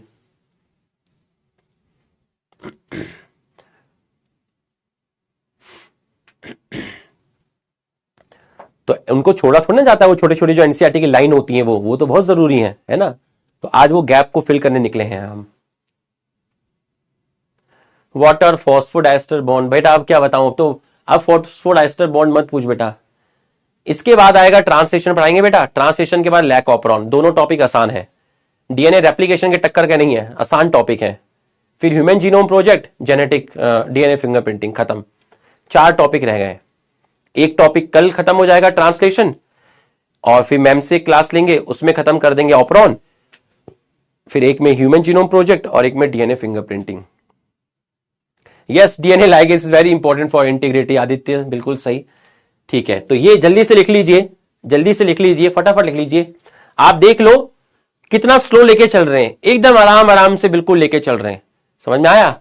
इसके बाद तो फिर बल्ले बल्ले, बाकी सब थल्ले थल्ले। एंजॉय करना है, रिलैक्स। लिख लो, फटाफट लिख लो, फटाफट लिख लो। कल प्रैक्टिस शीट आएगी 150 क्वेश्चन की विथ आंसर की, सॉल्व करना उसको। उसमें ट्रांसक्रिप्शन के क्वेश्चन, जेनेटिक कोड के क्वेश्चन, रेप्लिकेशन पूरा मिक्स करके दूंगा बढ़िया सी। ठीक है, उनको सॉल्व करना पूरा का पूरा। और ओएमआर शीट खरीद लो बेटा अब। ठीक है, ओएमआर शीट पे सॉल्व करो, अब ओएमआर शीट पे सॉल्व करना स्टार्ट करो। ठीक है, वो आएगा, घड़ी सेट करना, डिवाइड कर देना कि अगर 100 क्वेश्चन है या 50 क्वेश्चन है, मान ले तुझे 50 क्वेश्चन ही करने, तेरे पास टाइम कम है तो 50 कर ले, 50 बाद में कर लेना। तो घड़ी के अकॉर्डिंग ओएमआर शीट पे फिल कर। ठीक है, और देख कितने टाइम में तेरा हुआ। और ये चीज करनी बहुत जरूरी है, मतलब एग्जामिनेशन हॉल का जो प्रेशर होता है, वो जो टेम्परामेंट होता है, उसको तुम्हें घर में ही वो फील करना पड़ेगा कई बार, ताकि आप एग्जामिनेशन हॉल में डरे ना, घबराए ना। ठीक है, तो नॉर्मल क्वेश्चन करना, प्रैक्टिस की तरह करना, हो जाते हैं। लेकिन वही क्वेश्चन अगर एक टेस्ट की फॉर्म में आ जाए ना, नीट में, तो वहां पर बच्चा लाइकन, सबको पता है कि लाइकन में एक एल्गी और एक फंगस है, वहां पर आ जाएगा lichen is symbiotic association between, पहला ऑप्शन ऑटोट्रॉप एंड हेट्रोट्रॉप, दूसरा आ जाएगा फोटोसिंथेटिक या नॉन फोटोसिंथेटिक, तीसरा आ जाएगा ऑटोट्रॉप एंड सैप्रोफिटिक। तो एकदम आदमी ब्लैंक हो जाता है, और उसने ये बहुत आसान सा क्वेश्चन है। तो तुम्हें कई बार अब ओएमआर शीट पे प्रैक्टिस करनी है। ठीक है, कोशिश करो हफ्ते में 2 टेस्ट दो, ओएमआर शीट पे ही दो। जितने भी क्वेश्चन सॉल्व करते हो, असाइनमेंट करते हो, ओएमआर शीट की फॉर्म में, टेस्ट की फॉर्म में करो, ताकि वो जो फ्रस्ट्रेशन, वो जो डर है, वो बाहर निकलेगा बेटा। ठीक है, चलो आ जाओ। तो ये आपने लिख लिया है, ये आपने यहां पर लिख लिया। ठीक है, अब मैं एक टेबल फिर से बना लेता हूं। ये मैंने यहां पर आपका ऐसे ऐसे, ठीक है, और ये मैंने यहां पर टेबल बना ली। यहां मैंने लिख दिया एमआरएनए, यहां मैंने लिख दिया टीआरएनए, और यहां मैंने लिख लिया आरआरएनए। ठीक, ध्यान से समझना। एमटीआर, एमटीआर, हाँ आ जाओ भाई, फटाफट आ जाओ। Sir please take my name. Kittu, ए किट्टू, किट्टू यहां फोकस कर बेटा। ठीक है, आ जाओ, फटाफट आ जाओ। एमआरएनए, टीआरएनए और आरएनए। एमआरएनए की सिंथेसिस कौन करता था बताओ? कौन सा आरएनए पॉलीमरेज था जो एमआरएनए की सिंथेसिस करता था? बताओ।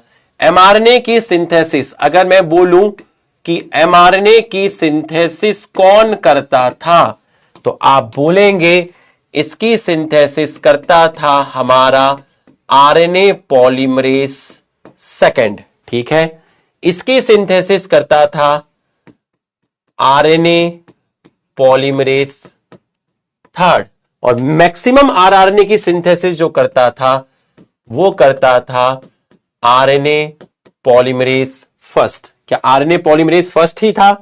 RNA polymerase first, second, third, M T R. ठीक है, यही था, ये हो गया।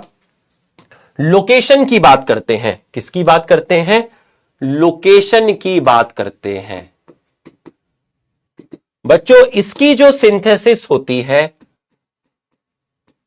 वो न्यूक्लियस में होती है।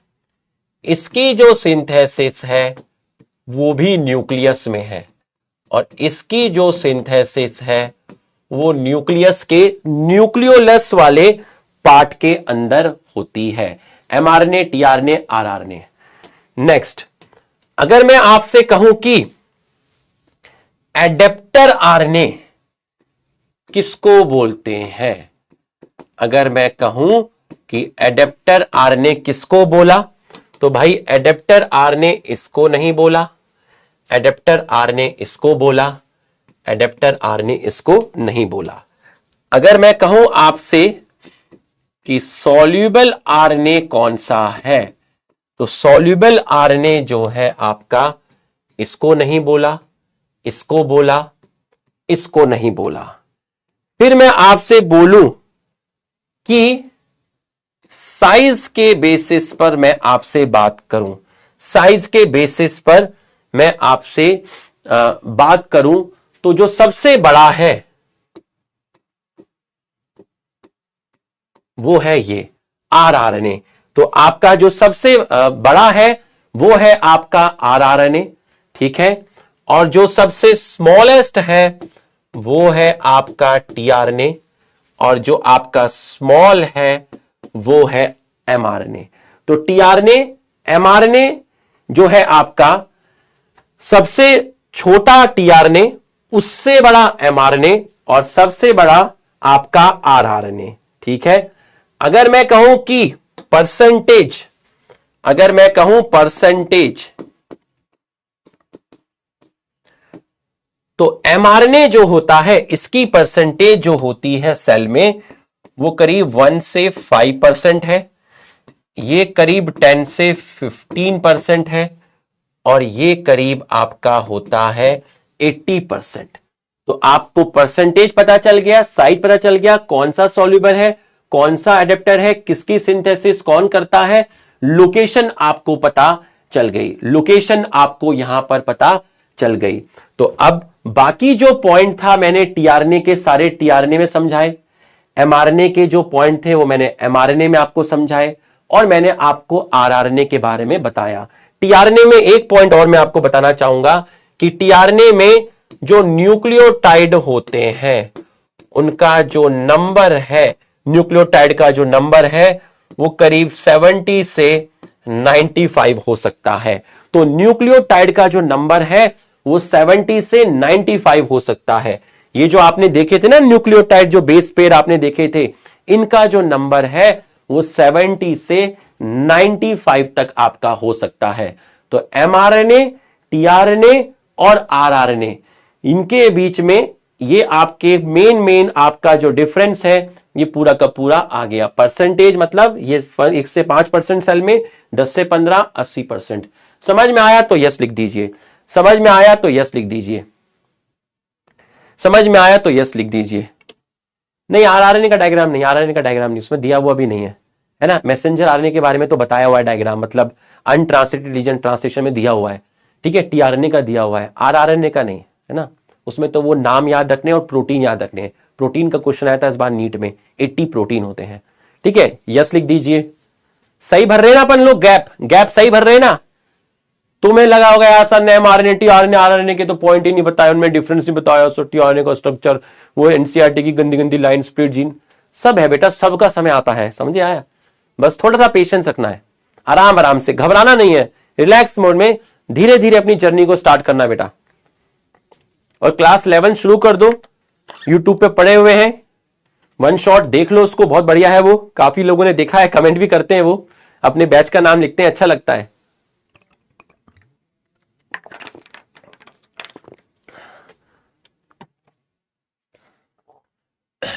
तो एमआरएनए, टीआरएनए, आरआरएनए, 5-24, ठीक है, जल्दी से लिख लीजिए।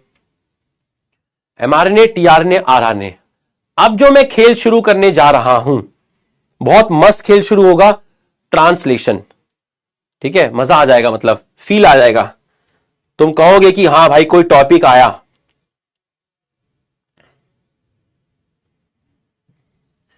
कुछ दिखा? RRNA, tRNA, mRNA.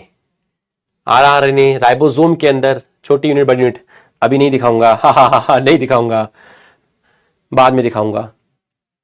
लिख लो, जल्दी से लिख लो। हाँ, वो जो सेल का वन शॉट पड़ा हुआ है ना, उसमें सफिशिएंट है, आपको जो मैं वन शॉट दूंगा वो सफिशिएंट है, उसमें सिर्फ सेल मेम्ब्रेन वाला टॉपिक मिसिंग है, बाकी उसमें सब है।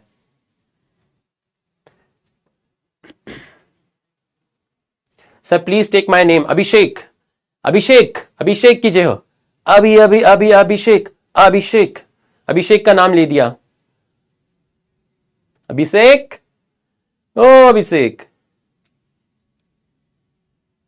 ये चैप्टर नेक्स्ट वीक में खत्म हो जाएगा, ये चैप्टर नेक्स्ट वीक में खत्म हो जाएगा। जब तुम्हें चैप्टर आसान लगने लगे, जैसे तुमने जेनेटिक कोड पढ़ा, तुम्हें आसान सा लगा, तुमने आज की क्लास पढ़ी, तुम्हें आसान सा लगा, तो जब चीजें आसान सी लगने लगे तो समझ लेना धीरे धीरे हम चैप्टर के खत्म होने के कगार पे हैं। बट कभी कभी कोई ना कोई पेडिग्री जैसा टॉपिक भी आ जाता है, ठीक है, आएगा, वैसा टॉपिक नहीं है, ठीक है, जल्दी से लिख लो, जल्दी से लिख लो। अरे दीवानो, सबका नाम लूं मैं, यहीं पे बैठ जाऊं मैं, नाम ही लेता रहूं, है इतनों का मैं नाम लूं? अरे अरे तुम लोग जल्दी लिखो, जल्दी लिखो।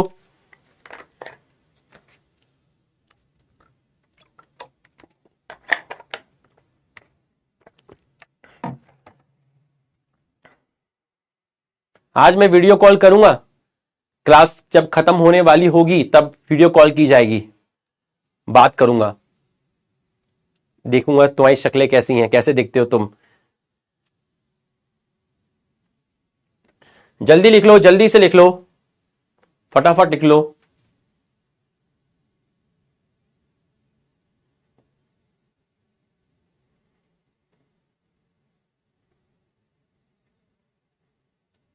लिख लिया होगा, डालो बड़ी बड़ी हेडिंग।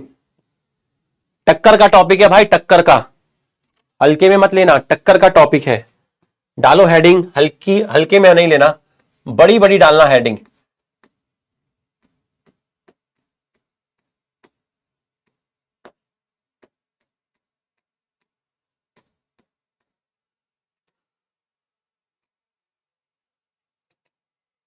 ट्रांसलेशन तो हमारा खत्म हो जाता, वो जो एक क्लास ली थी ना माइक को म्यूट करके, माइक को म्यूट करके 50 मिनट की क्लास लेना, ये कला तो सिर्फ रुपेश सर के पास है, ठीक है। आ जाओ। बैंगन जैसी शकल ये तो हमारे एमआर सर का डायलॉग है भाई, बैंगन सर, बैंगन जैसी शकल। ये मैंने देखा है यूट्यूब में, सर की क्लिप रहती है तो उसमें सर यूज करते हैं इसको। तो आ जाओ भाई, ट्रांसलेशन ध्यान से सुनना, ध्यान से पूरा का पूरा।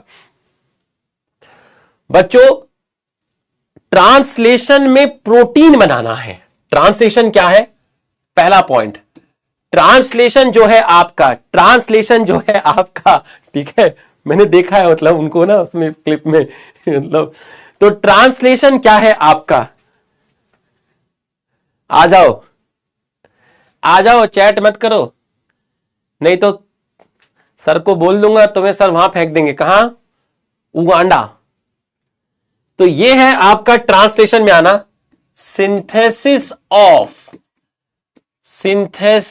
Of protein. प्रोटीन की सिंथेसिस, प्रोटीन की सिंथेसिस कहां से होगी?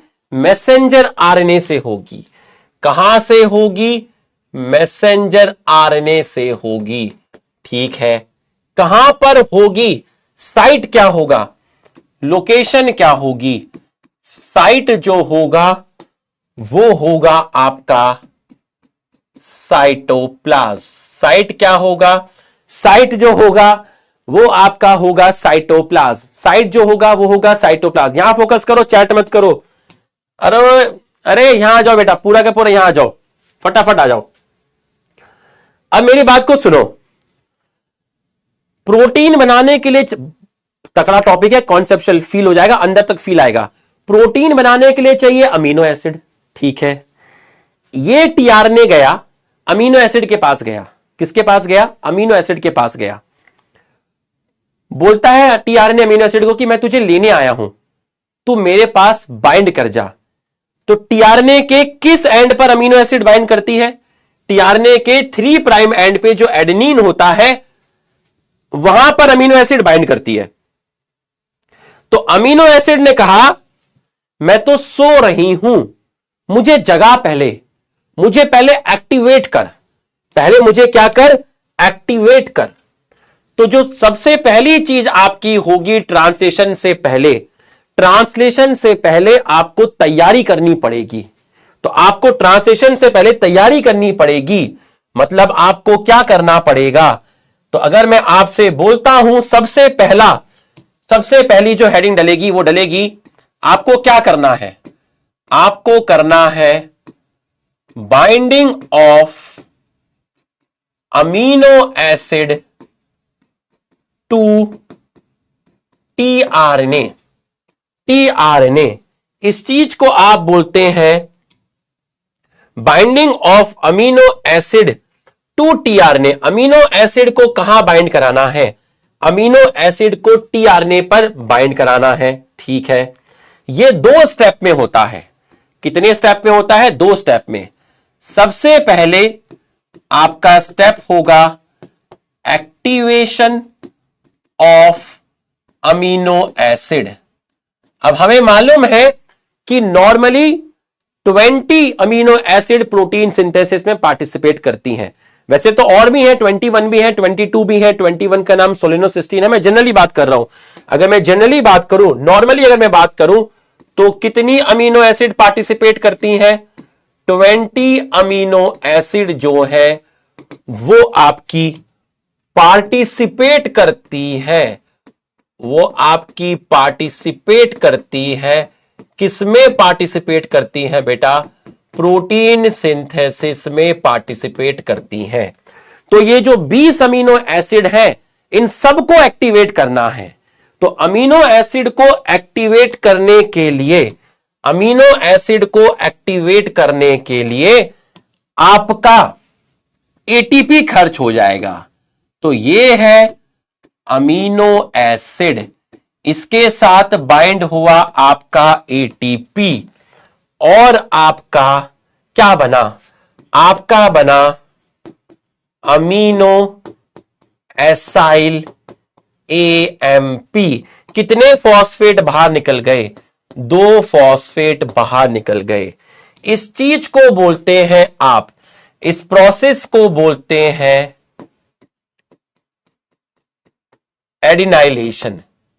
तो आप देखिए एडिनाइलेशन, अगर मैं यहां से एक वाई हटा दूं तो उसका मतलब होता है एडिशन ऑफ एडेनिन।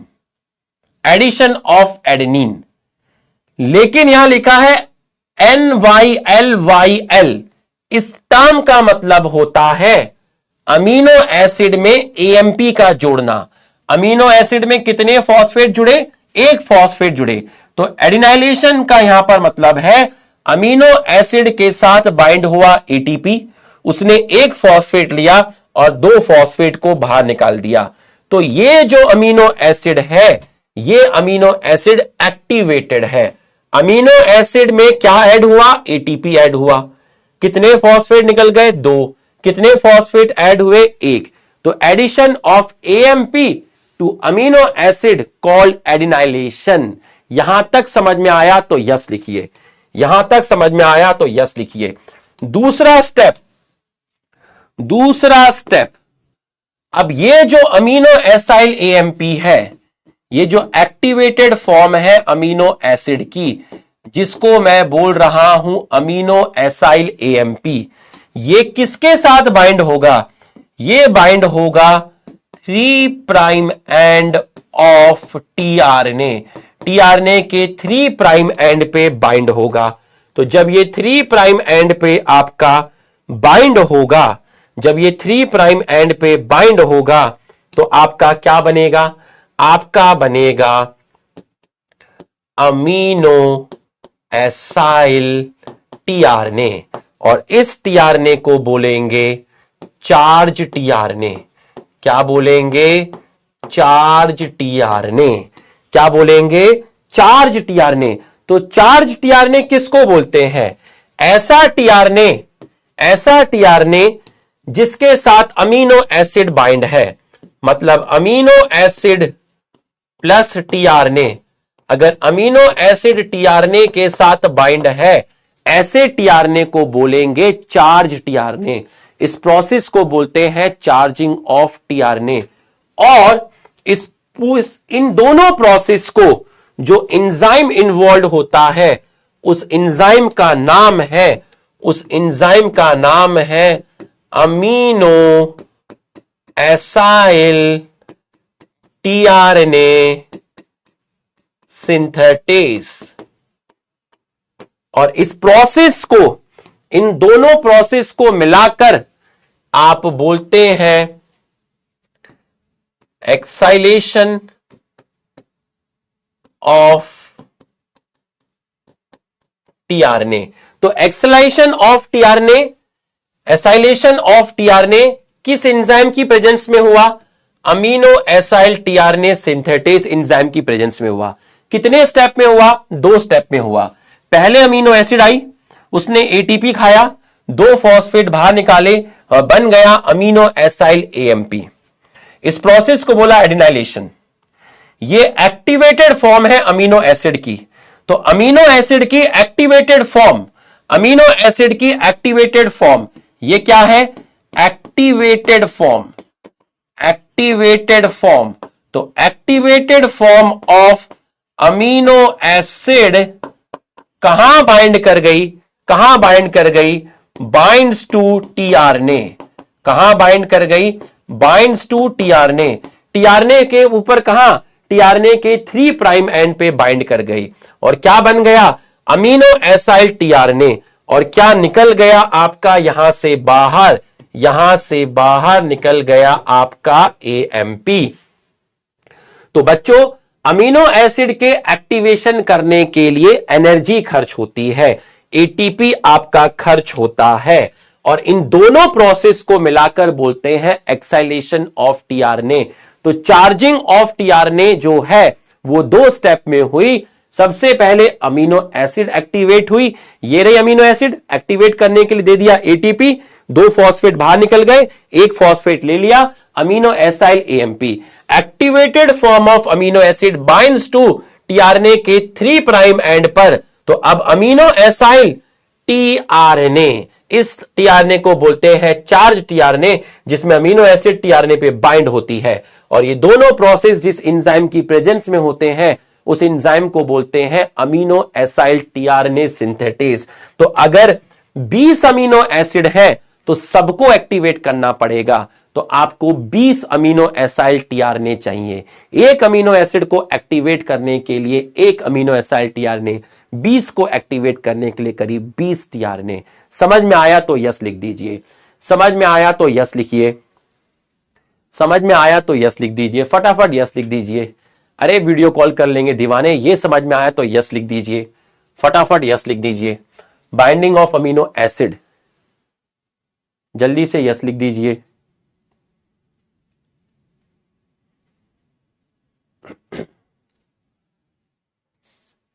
तो ट्रांसलेशन से पहले तैयारी शुरू हो गई, सारी की सारी। सभी मैंने अमीनो एसिड को बुलाया, सभी अमीनो एसिड मेरे सामने ऐसे खड़ी हुई हैं, ऐसे करके एकदम तन के खड़ी हुई हैं। पहले वो ऐसे खड़ी हुई थी, ऐसे खड़ी हुई थी, उनके अंदर एनर्जी नहीं थी, अमीनो एसिड में एनर्जी नहीं थी। मैंने अमीनो एसिड को एटीपी दिया तो अमीनो एसिड एक्टिवेट हो गई, और जब एक्टिवेट अमीनो एसिड हो गई तो वो टीआरएनए के साथ बाइंड हो गई। तो मेरे सामने लाइन में ऐसे करके बहुत सारे टीआरएनए खड़े हुए हैं, ऐसे करके। हे टीआरएनए, हां तुम कैसे हो? हम एक्टिवेटेड टीआरएनए हैं, हम चार्ज टीआरएनए हैं। कैसे चार्ज हो? क्योंकि हमारे ऊपर क्या बाइंड है? अमीनो एसिड बाइंड है। सब टीआरएनए लाइन में खड़े हुए हैं और अपने 3 प्राइम एंड पर अमीनो एसिड को बाइंड किए हुए हैं, क्योंकि तैयारी शुरू हो गई है, क्योंकि कोई आने वाला है। ट्रांसलेशन की शुरुआत हो गई है। सारे टीआरएनए लाइन में खड़े हुए हैं, सारे के सारे टीआरएनए चार्ज हैं, सभी टीआरएनए के 3 प्राइम एंड पर अमीनो एसिड है। बंदूक लोडेड है, मिसाइल लोडेड है। चंद्रयान सक्सेसफुल हो चुका है। अब ट्रांसलेशन जो है उसको 3 स्टेप में डिवाइड कर दिया। ट्रांसलेशन को कितने स्टेप में डिवाइड कर दिया? 3 स्टेप्स में। तो अगर मैं कहूं ट्रांसलेशन को कितने स्टेप में डिवाइड किया, तो 3 स्टेप में आपने डिवाइड कर दिया। पहला जो स्टेप होगा वो होगा आपका इनिशिएशन, दूसरा जो स्टेप होगा वो होगा इलोंगेशन, और जो तीसरा स्टेप है वो होगा आपका टर्मिनेशन। तो ट्रांसलेशन में सबसे पहले इनिशिएशन होगा, फिर इलोंगेशन होगा, फिर टर्मिनेशन होगा। तो बच्चों, ट्रांसलेशन की शुरुआत हो चुकी है। इनिशिएशन, इलोंगेशन, टर्मिनेशन, यहां से सीन तैयार होगा एक खतरनाक टॉपिक का आपको फील आ जाएगा कि हाँ भाई ये टॉपिक बहुत मस्त है, बट ये डिफिकल्ट नहीं है। जैसे रेप्लीकेशन था ना, वैसा टॉपिक नहीं है, आसान टॉपिक है। यहां तक समझ में आया तो यस लिख दीजिए।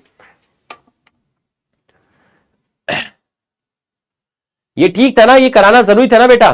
देखो मेरे पास बच्चे दो ऑप्शन थे, या तो मैं जेनेटिक कोड के बाद सीधा ट्रांसलेशन स्टार्ट कर लूं, लेकिन मुझे लगा कि यार छोटे छोटे गैप्स रह गए हैं। ट्रांसक्रिप्शन की वो लाइन कवर कर लें, एमआरएनए टीआरएनए आरआरएनए को कवर कर लेते हैं, फ्रेम शिफ्ट म्यूटेशन को कवर कर लेते हैं, तो चीजें सिंक्रोनाइज हो जाएंगी। अब क्या थी, सब चीजें एक जगह पर आ गई, है ना, जो गैप्स थे वो फिल हो गए। तो मैंने बहुत सोचा कि यार आज मैं ट्रांसलेशन खत्म करा दूं, एकदम से आगे बढ़ जाऊंगा। फिर मैंने सोचा ऐसे आगे बढ़ के क्या मतलब रह जाएगा यार, है ना, क्यों ना जो चीज रह गई है छोटी छोटी, भले ही वो ज्यादा डिफिकल्ट नहीं है, छोटे छोटे टॉपिक है, थ्योरेटिकल टॉपिक है, आसान से है ना, उतना इंटरेस्टिंग नहीं है, लेकिन बात इंटरेस्टिंग की नहीं है, हमें तो उनको कवर करना है। तो पहले मैंने सोचा उनको कवर कर लेते हैं, तो उनको कवर करना था, इसलिए आपका ट्रांसलेशन आज खत्म नहीं हुआ। तो ट्रांसलेशन कल आपका क्वालिटी के साथ खत्म हो जाएगा। तो अच्छा, वीडियो कॉल करते हैं।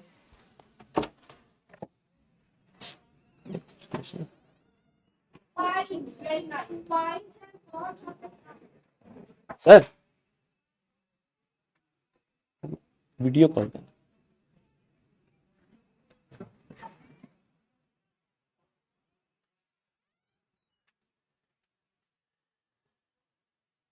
वीडियो कॉल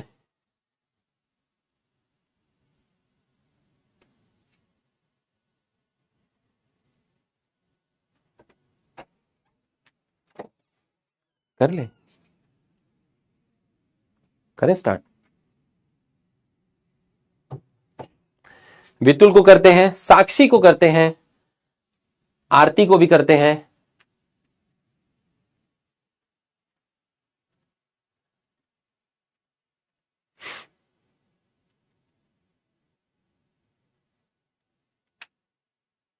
उठाओ बेटा। ओ Aarti, hey Aarti, am I audible? Yes sir. कैसे हो बेटा? सर ठीक हूँ। कैसी चल रही है पढ़ाई?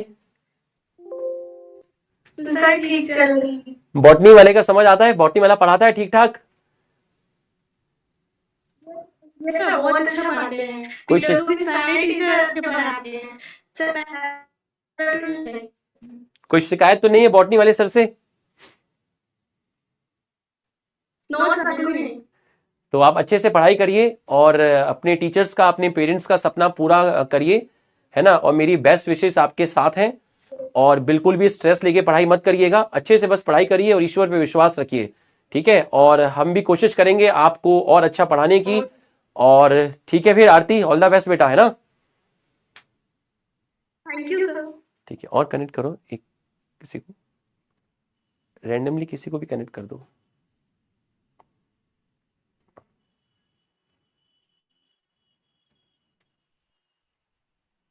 वर्तिका को करो।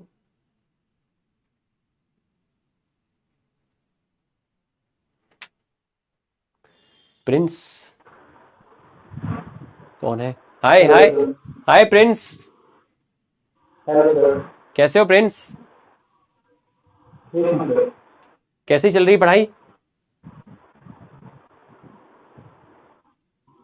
ठीक सर। बॉटनी आ रहा है समझ में?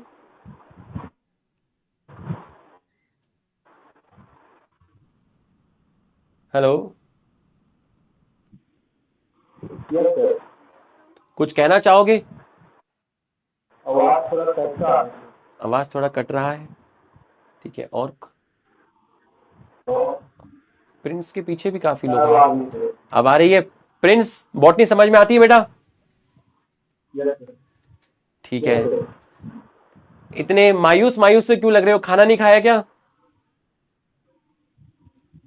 नहीं सर, थोड़ा घर में चले गए हैं, थोड़ा फ्रेंड के पास सर। अच्छा अच्छा, ठीक है, अपना ख्याल रखो, ख्याल रखो, ठीक है। एक लास्ट और कनेक्ट कर दो।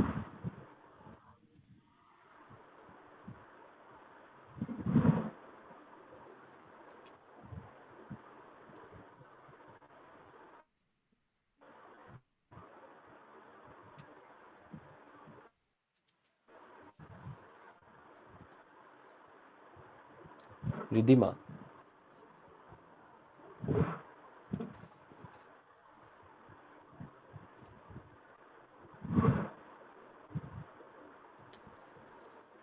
हाय रिद्धिमा।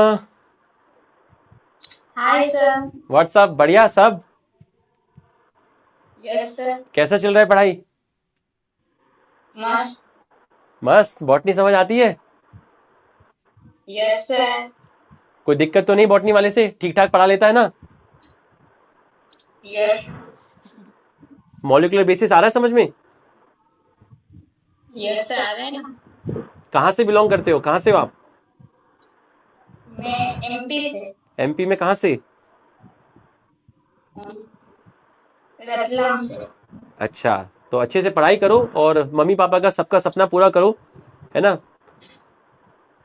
और स्ट्रेस लेना नहीं, बिल्कुल भी स्ट्रेस लेके बिल्कुल भी नहीं पढ़ना, है ना? स्ट्रेस तो कभी भी मत लेना, ठीक है? बस अपनी मेहनत करना और ईश्वर पे अपना विश्वास रखना, ठीक है?